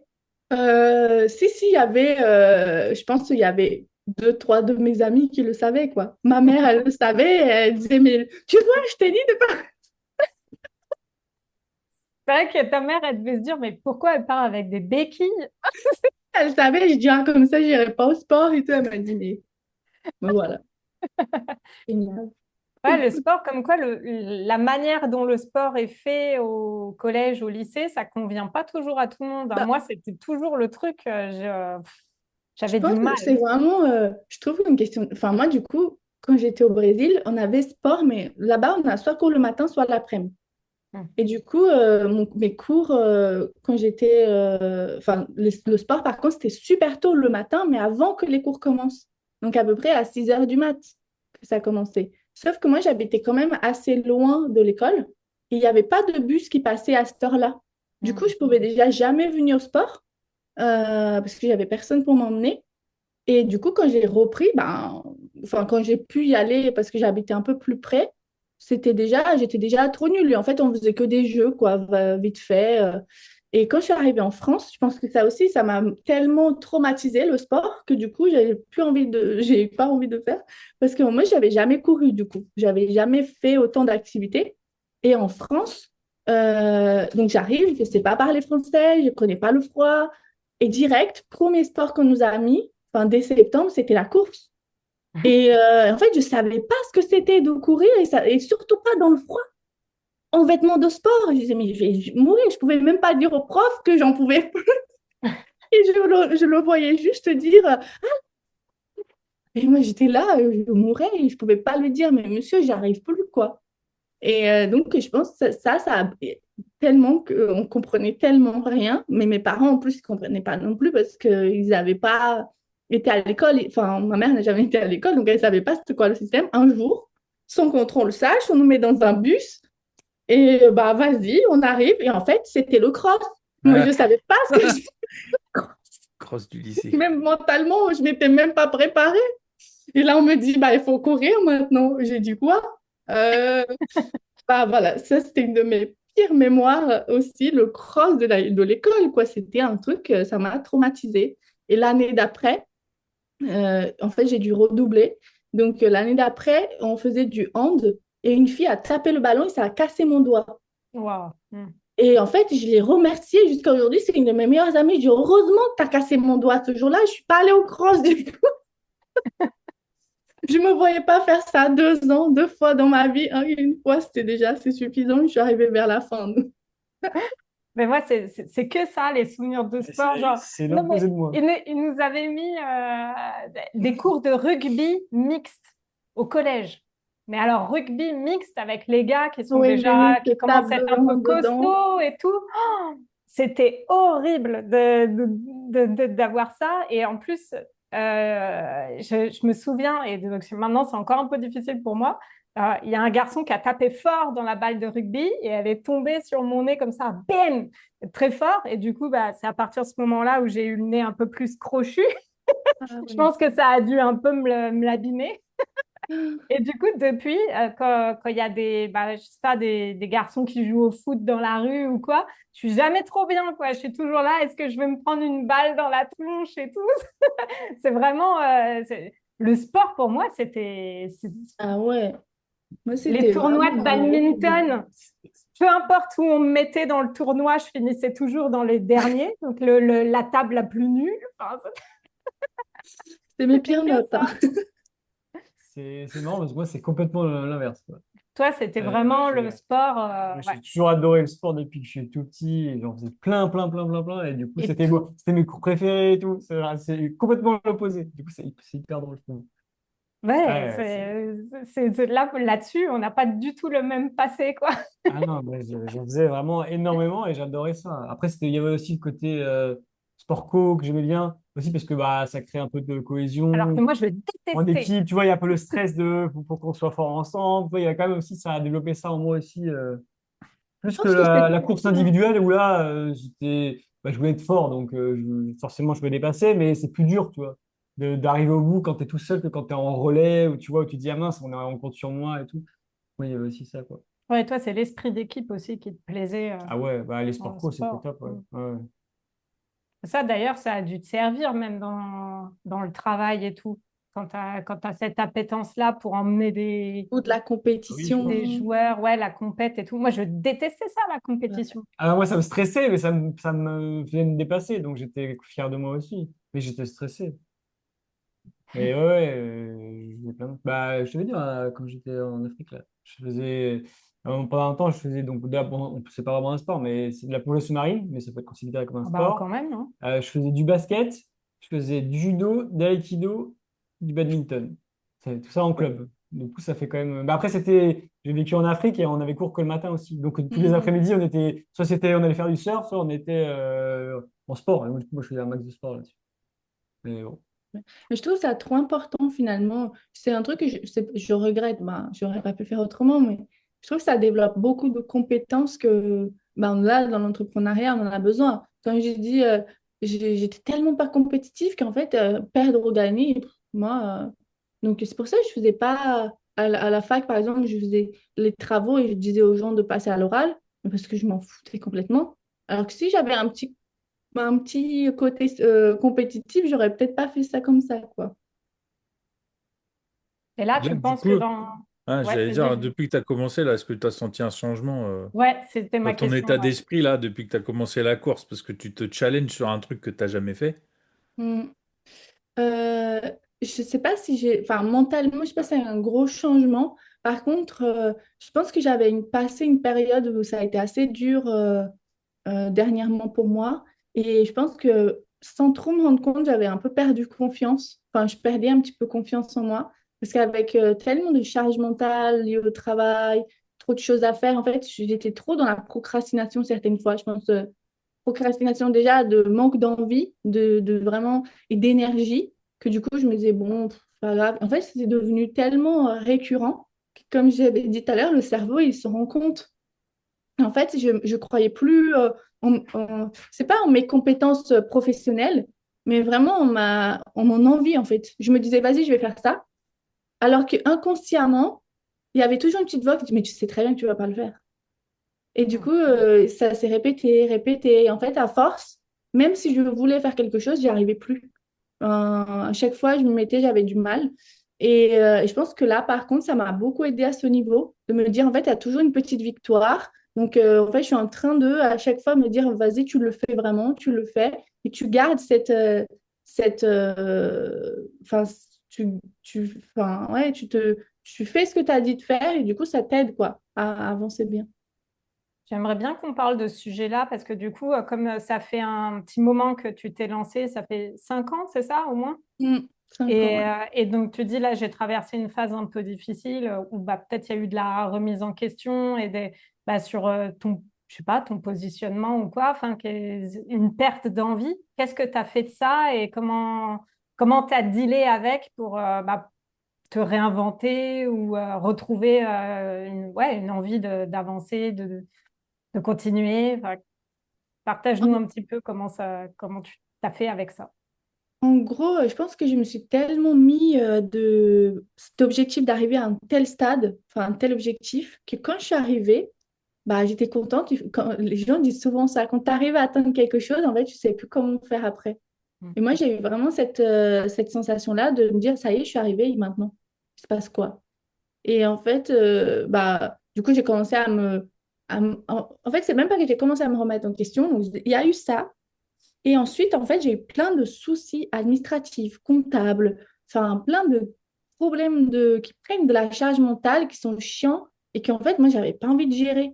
Et en fait, je pense que j'ai tellement, du coup, concentré mon énergie là-dessus en me disant, bah, de toute façon, le reste, j'ai atteint, qu'en fait, ça m'a chargé trop et qu'aujourd'hui, c'est devenu. Et en fait, le temps, au lieu que les. Et bref, j'ai eu aussi besoin, du coup, d'aller éteindre des feux souvent à cause de ça.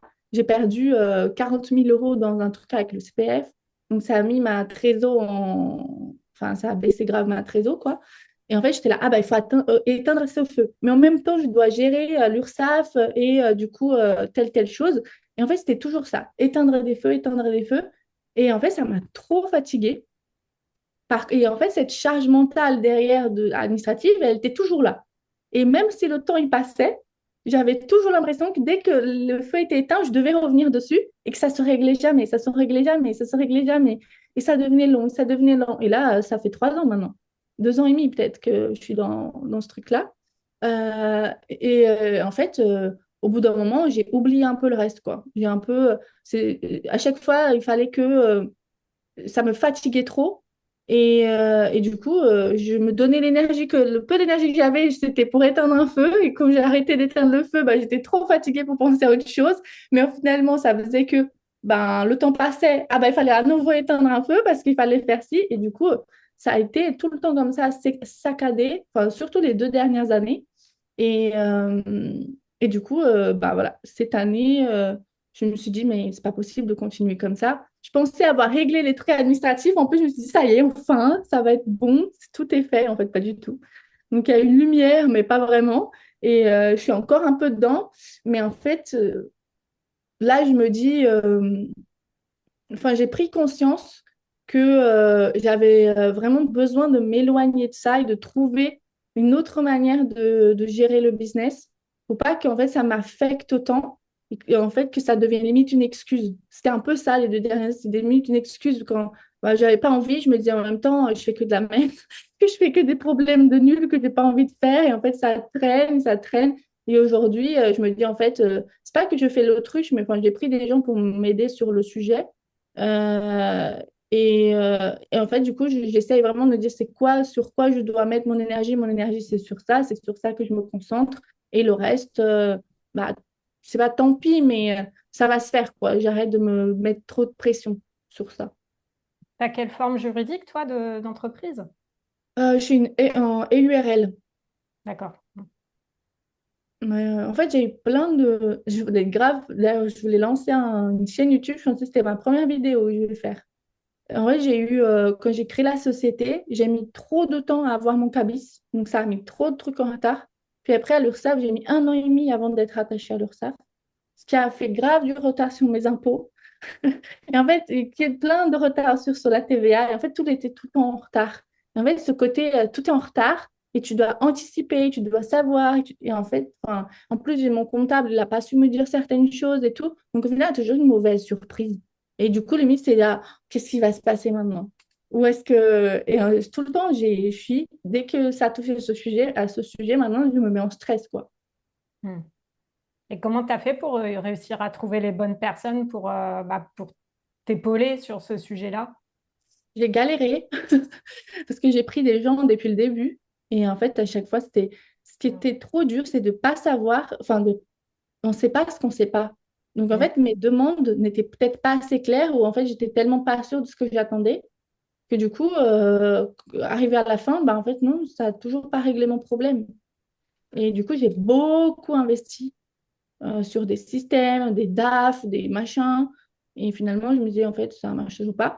Jusqu'au jour où, en fait, là, j'ai une bras droit, enfin une OBM, qui m'a créé un système qu'elle avait déjà mis en place pour elle. Donc, elle m'a mis ce système en place. Et du coup, là, c'est devenu beaucoup plus clair et ça règle exactement ce que j'avais besoin. En fait, c'est le système. Par contre, à chaque fois, donc là, je dis, ah, je pensais que ça allait être réglé, mais pas du tout, parce que du coup, le comptable m'a dit d'autres infos que j'avais pas avant. Et en fait, je trouve que ce qui est horrible en France, ça fait partie des choses horribles, c'est que, en fait, le système, enfin, ils attendent quelque chose. Par exemple, on récolte la TVA, on doit leur donner. On a des impôts, on leur donne. Mais en fait, il n'y a pas le système pour faire ça. Moi, par là, je vends à des pays qui sont hors Union européenne. Je vends dans l'Union européenne. Il y a 10 000 outils différents pour arriver au même résultat. Il y a des factures partout. Et en fait, il n'y a pas un système qui est clair, quoi. Il n'y a pas un système pratico-pratique où on peut gérer l'envoi de la facture correctement, enfin, automatiquement, calculer la TVA automatiquement, renverser les bonnes TVA au bon moment. Enfin, il n'y a pas. Donc, on est obligé d'avoir plein d'outils, plein d'automatisation, construire un système hyper complexe pour au final, s'il y a une erreur, bah, en fait, tu sais pas d'où vient l'erreur, c'est trop chiant à gérer, quoi. Donc, c'est surtout ça qui me prend trop d'énergie, de charge mentale à chaque fois. Hmm. Ouais, je sais de quoi tu parles. Ah bah Que voilà. moi, j'étais Après, je sais pas en, mais... ah, mais j'étais en ouais, EURL, après je suis passé en SAS quand j'ai eu mes boutiques avec les salariés, donc c'est encore autre chose quand tu commences à avoir des salariés. Voilà, il y a, J'imagine. enfin voilà, les déclarations de TVA, tout ça, enfin c'est un truc. Tu sais, quand la comptable te dit ils ont changé la loi, parce qu'évidemment, pourquoi garder quelque chose de simple? Une fois que ça Mm. fonctionne, bah, t'es sûr que 2 ans après, le truc il va changer, quoi. C'est la France, c'est comme ça. T'as beau dire non, bah, en fait, l'administration fiscale, notamment, elle est trop, enfin, c'est trop gros pour toi. Tu peux pas lutter, en fait. Enfin, faut C'est pas ça. commencer à jouer avec ça parce que du coup, tu vas perdre. Enfin, tu payes, puis après, ils te remboursent. Moi, c'est souvent ce qui s'est passé. Aussi. Donc, faut que tu avances, puis après, ils se rendent compte qu'ils ont fait une erreur. Donc, peut-être 6 mois, 8 mois après, hop, ils te refont un crédit. Tu dis, waouh, ouais, mais je vous ai sorti quasiment 10 000 € et vous me les rendez. C'est fou, alors que je vous Mm. avais dit qu'il y avait une erreur. Mais faut payer, puis ils vérifient, quoi. Mais quand la comptable te dit, ils ont changé un truc, il y a un texte de loi qui va passer, je vous cache pas que j'ai pas tout compris. Tu te dis, waouh, bah, c'est la galère, c'est la comptable, c'est Ouais, son métier. Elle n'a pas compris complètement le truc. Tu te dis, mais waouh, comment elle va m'expliquer, quoi. mm. Donc tu essayes voilà, d'anticiper, comme tu dis, mais effectivement, tu sors en fait de ta zone de génie, entre guillemets. C'est-à-dire que t'es parasité par plein de trucs. Et l'entrepreneuriat en France, et c'est quand on me dit, ouais, que t'aurais quoi comme conseil aux entrepreneurs qui se lancent et tout, je leur dis, mais gardez au moins 80% de courage parce que vous allez faire des choses qui n'ont rien à voir avec le pourquoi vous vous êtes lancé. Exactement. Et c'est un truc, malheureusement, et je dis malheureusement, évidemment, tu as beaucoup de joie et quand tu as du succès et tout ça, c'est super, mais quand tu rentres dans la partie off, parce que tout ça, c'est du off en fait, c'est la partie cachée de l'iceberg, ça te bouffe de l'énergie, même quand tu es entouré. Parce que Ouais, même si tu as un comptable, en fait, il faut quand même que tu lui donnes des éléments, sinon il peut pas deviner quoi. ouais. Si tu lui donnes pas les bons éléments, lui, il va déclarer par rapport à ce que tu lui donnes. Donc le mot charge mentale, c'est ça. C'est vraiment un truc. Tu te dis, mais c'est pas pour ça que je me suis lancé, en fait. Ça te mange ton énergie, et du coup, bah, t'en as plus sur le marketing ou ton service client, alors que tu devrais être à fond partout. Ouais. Mais c'est ouais, j'allais dire, c'est un défaut. En plus, toi qui vends dans des pays en dehors de la France, c'est déjà complexe quand tu vends que en France. Et en fait, Voilà. souvent, on ne te donne pas. Moi, mon premier comptable, j'ai changé entre-temps, il m'avait rien dit par rapport à ça. Et là, un nouveau comptable m'a dit, ah, mais il y a ça à savoir. Ah bon, bah, ça veut dire que l'année précédente, tout était faux alors, parce que j'ai pas mis ça Faut en place. trouver, parce qu'il y a beaucoup de comptables qui sont spécialisés sur les entreprises françaises qui vendent en France. Mm, Faut trouver quelqu'un qui connaît les lois aussi des pays européens autour. En tout ouais. cas, quand tu vends hors Union européenne, enfin, quand tu vends en dehors de la France. Et ça, les comptables, il y en a plein, ils savent pas, en fait, parce qu'ils sont focus loi française. Euh, Toi, la facturation en dehors de la France, c'est compliqué. Ils arrivent à, sur les déclarations, toi, quand tu payes les factures, quand tu as des fournisseurs qui sont en dehors de la France, ils arrivent à gérer tout ça.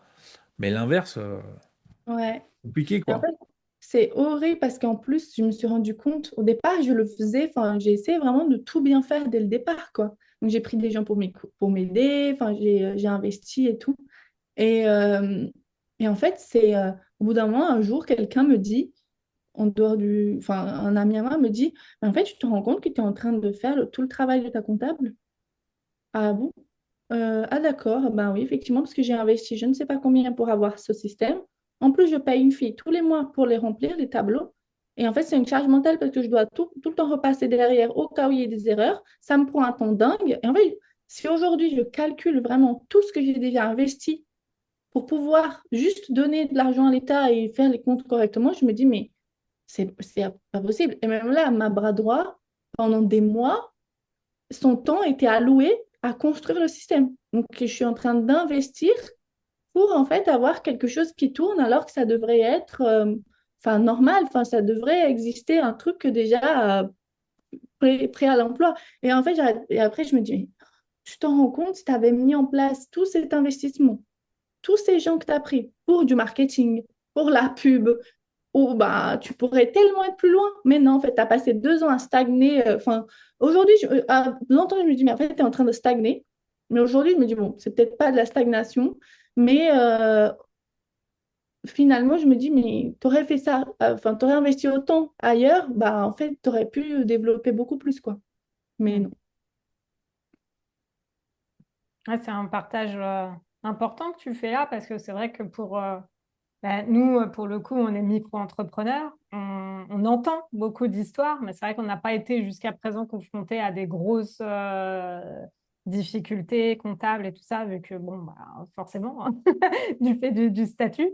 Mais c'est là où tu comprends d'autant plus parce que tu disais tout à l'heure par rapport à l'envie de développer le projet et tout, parce que tu te dis si c'est finalement, si l'argent que je gagne, c'est pour le mettre là-dedans.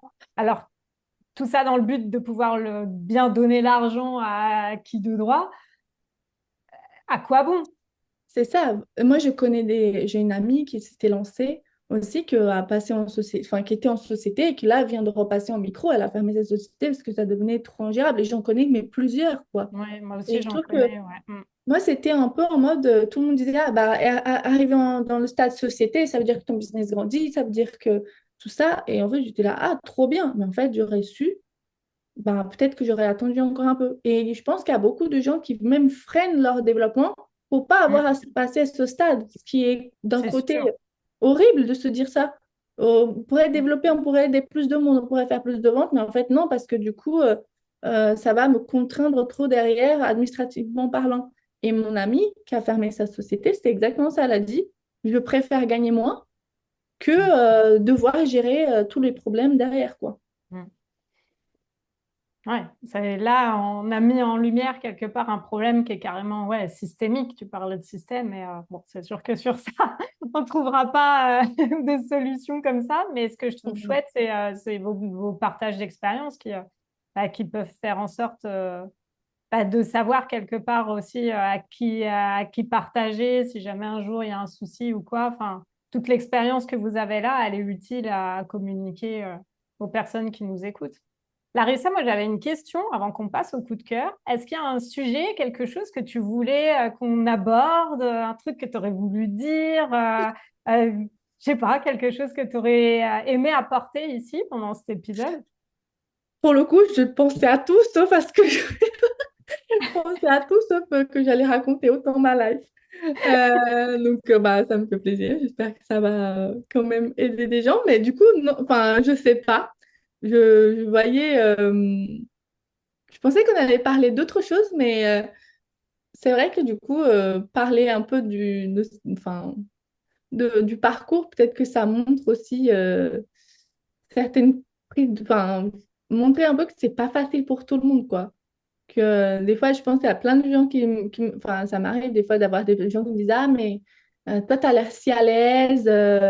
Mais non, en fait, moi, je pars de tellement loin, si tu savais. Et je trouve que du coup, c'est intéressant de montrer ouais, que on passe tous par des difficultés, on est tous arrivés de nulle part, que c'est dur pour tout le monde.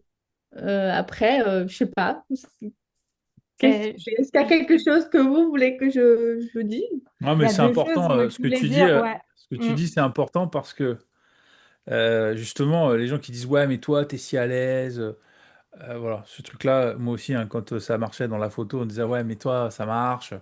Mm. Tu disais, mais en fait, là, tu vois ce qui se passe, mais j'ai 10 ans d'avance sur toi, en fait. C'est ça le truc, c'est que il y a 10 ans, j'étais comme toi, je galérais pour trouver des clients, j'étais dans mon salon.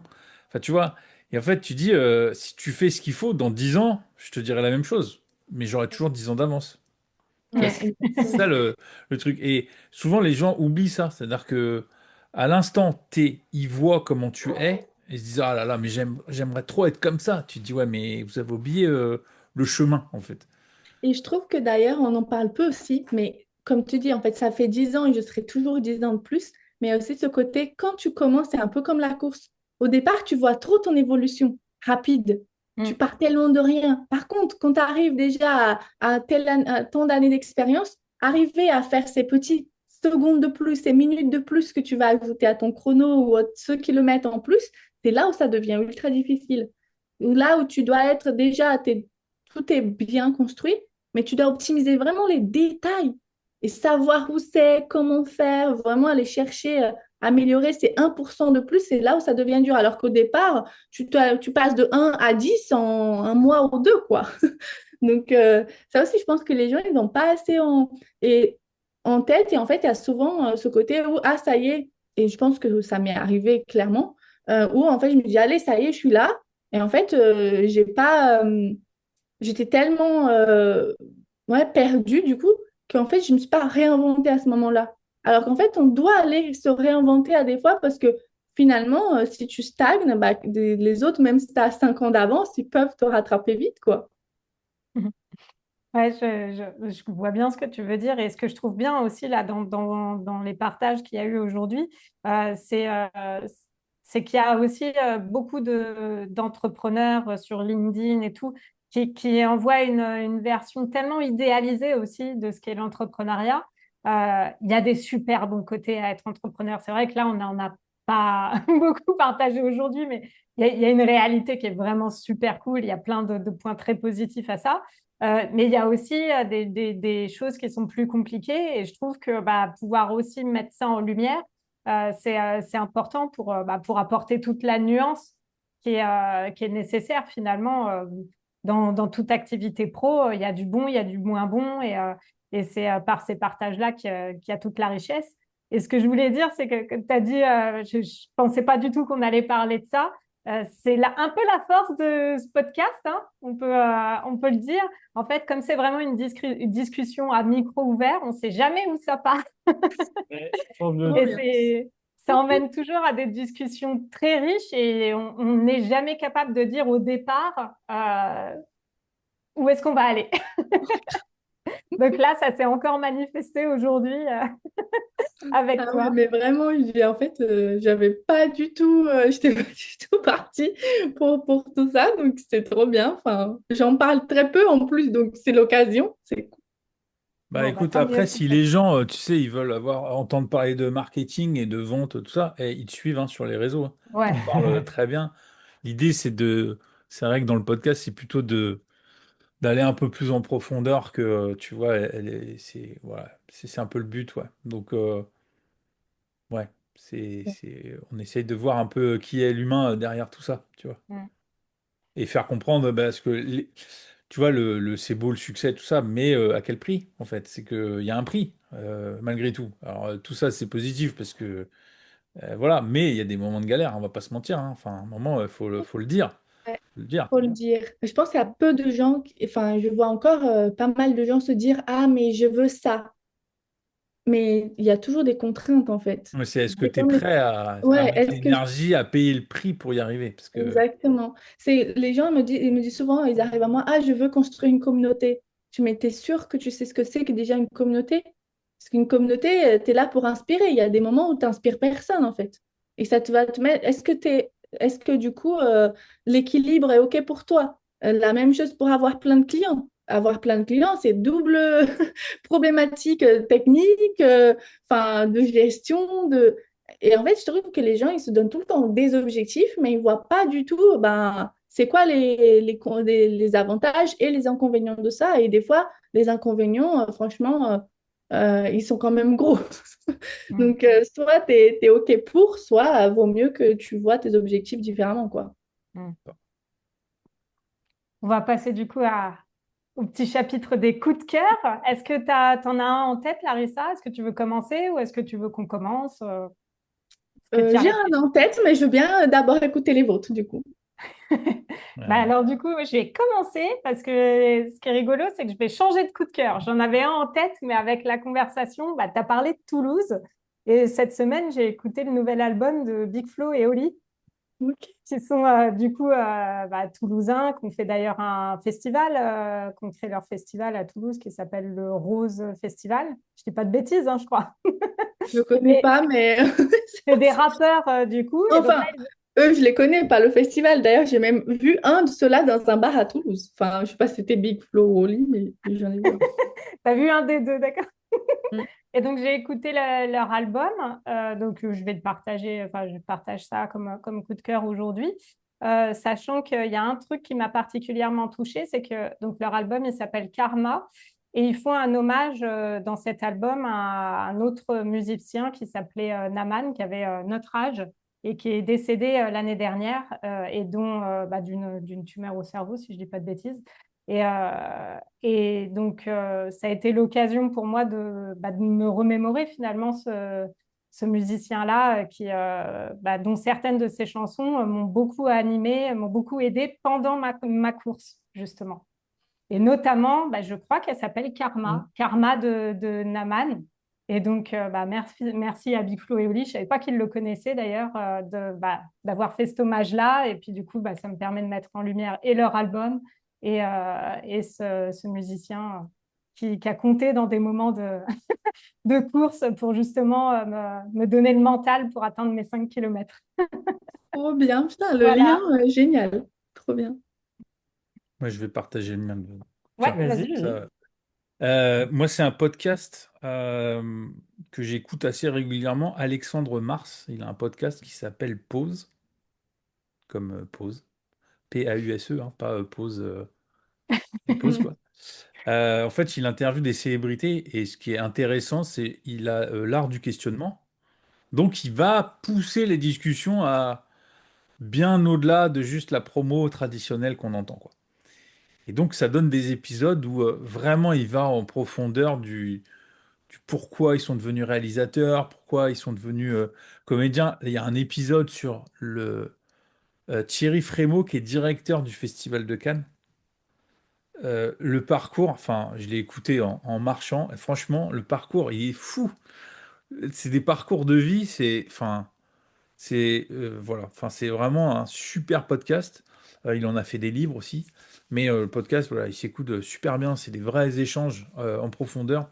Il a un vrai sens de l'écoute. Donc il arrive à poser des questions en rebondissant. Enfin voilà, c'est vraiment ouais, un super podcast. Donc Pause de Alexandre Mars. Et d'ailleurs, je vous conseille aussi l'épisode avec Franck Gastambide, qui explique que lui, jamais il aurait dû aller dans le cinéma parce qu'il est dyslexique, dyscalculie. Enfin, voilà, lui, c'était pas du tout prévu qu'il ait du succès dans le cinéma. Et donc il explique tout ça. Et c'est assez touchant comme épisode.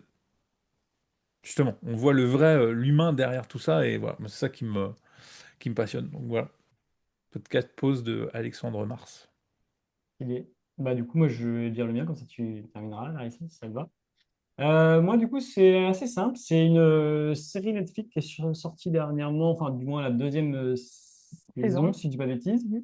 C'est, bon, je pense que la plupart des gens connaîtront, c'est One Piece, en version film animé, on dirait un petit peu. Enfin, c'est un peu, Ils appellent ça live action, je ouais, crois. live action, du coup. Alors, là-bas, c'est un manga avec plusieurs livres, etc. Et que je connaissais peu de noms de base. Et moi, je l'ai découvert, du coup, via cette série-là. Et j'ai beaucoup accroché l'univers avec des personnages en couleur, etc. Ils se prennent pas trop au sérieux, c'est un peu sympa et tout. Et moi, j'aime beaucoup quand il y a des couleurs dans les déguisements ou même dans les personnages. Ils sont tous un peu plus extravertis les uns que les autres.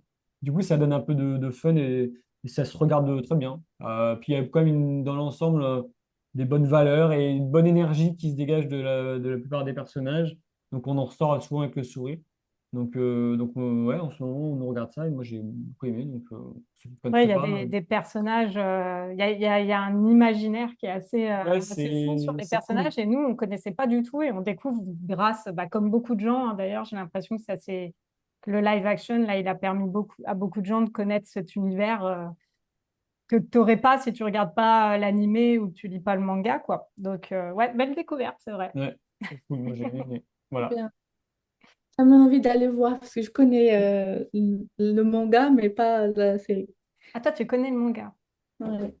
Tu l'as lu le Euh, manga ou tu le connais juste de nom comme Enfin, moi? j'ai pas le manga, mais le dessin animé. J'ai regardé quand Ah même. ouais, Ah ah oui, donc tu bah, connais quand même pas mal parce que j'ai vu sur Internet, ils mettent en parallèle certaines scènes avec les scènes de l'animé et Mm. comment ça a été adapté. Et il y a des scènes qui se ressemblent et beaucoup, quoi. je crois, je dis peut-être une bêtise, mais je crois que la plupart des gens qui ont connu soit l'animé, soit le livre sont assez contents. Souvent, on trouve Mm. ça pas fou et on est déçu. Je crois que c'est pas trop mal fait et que les gens crachent pas trop dessus, donc c'est que c'est quand même Trop pas trop bien. mal.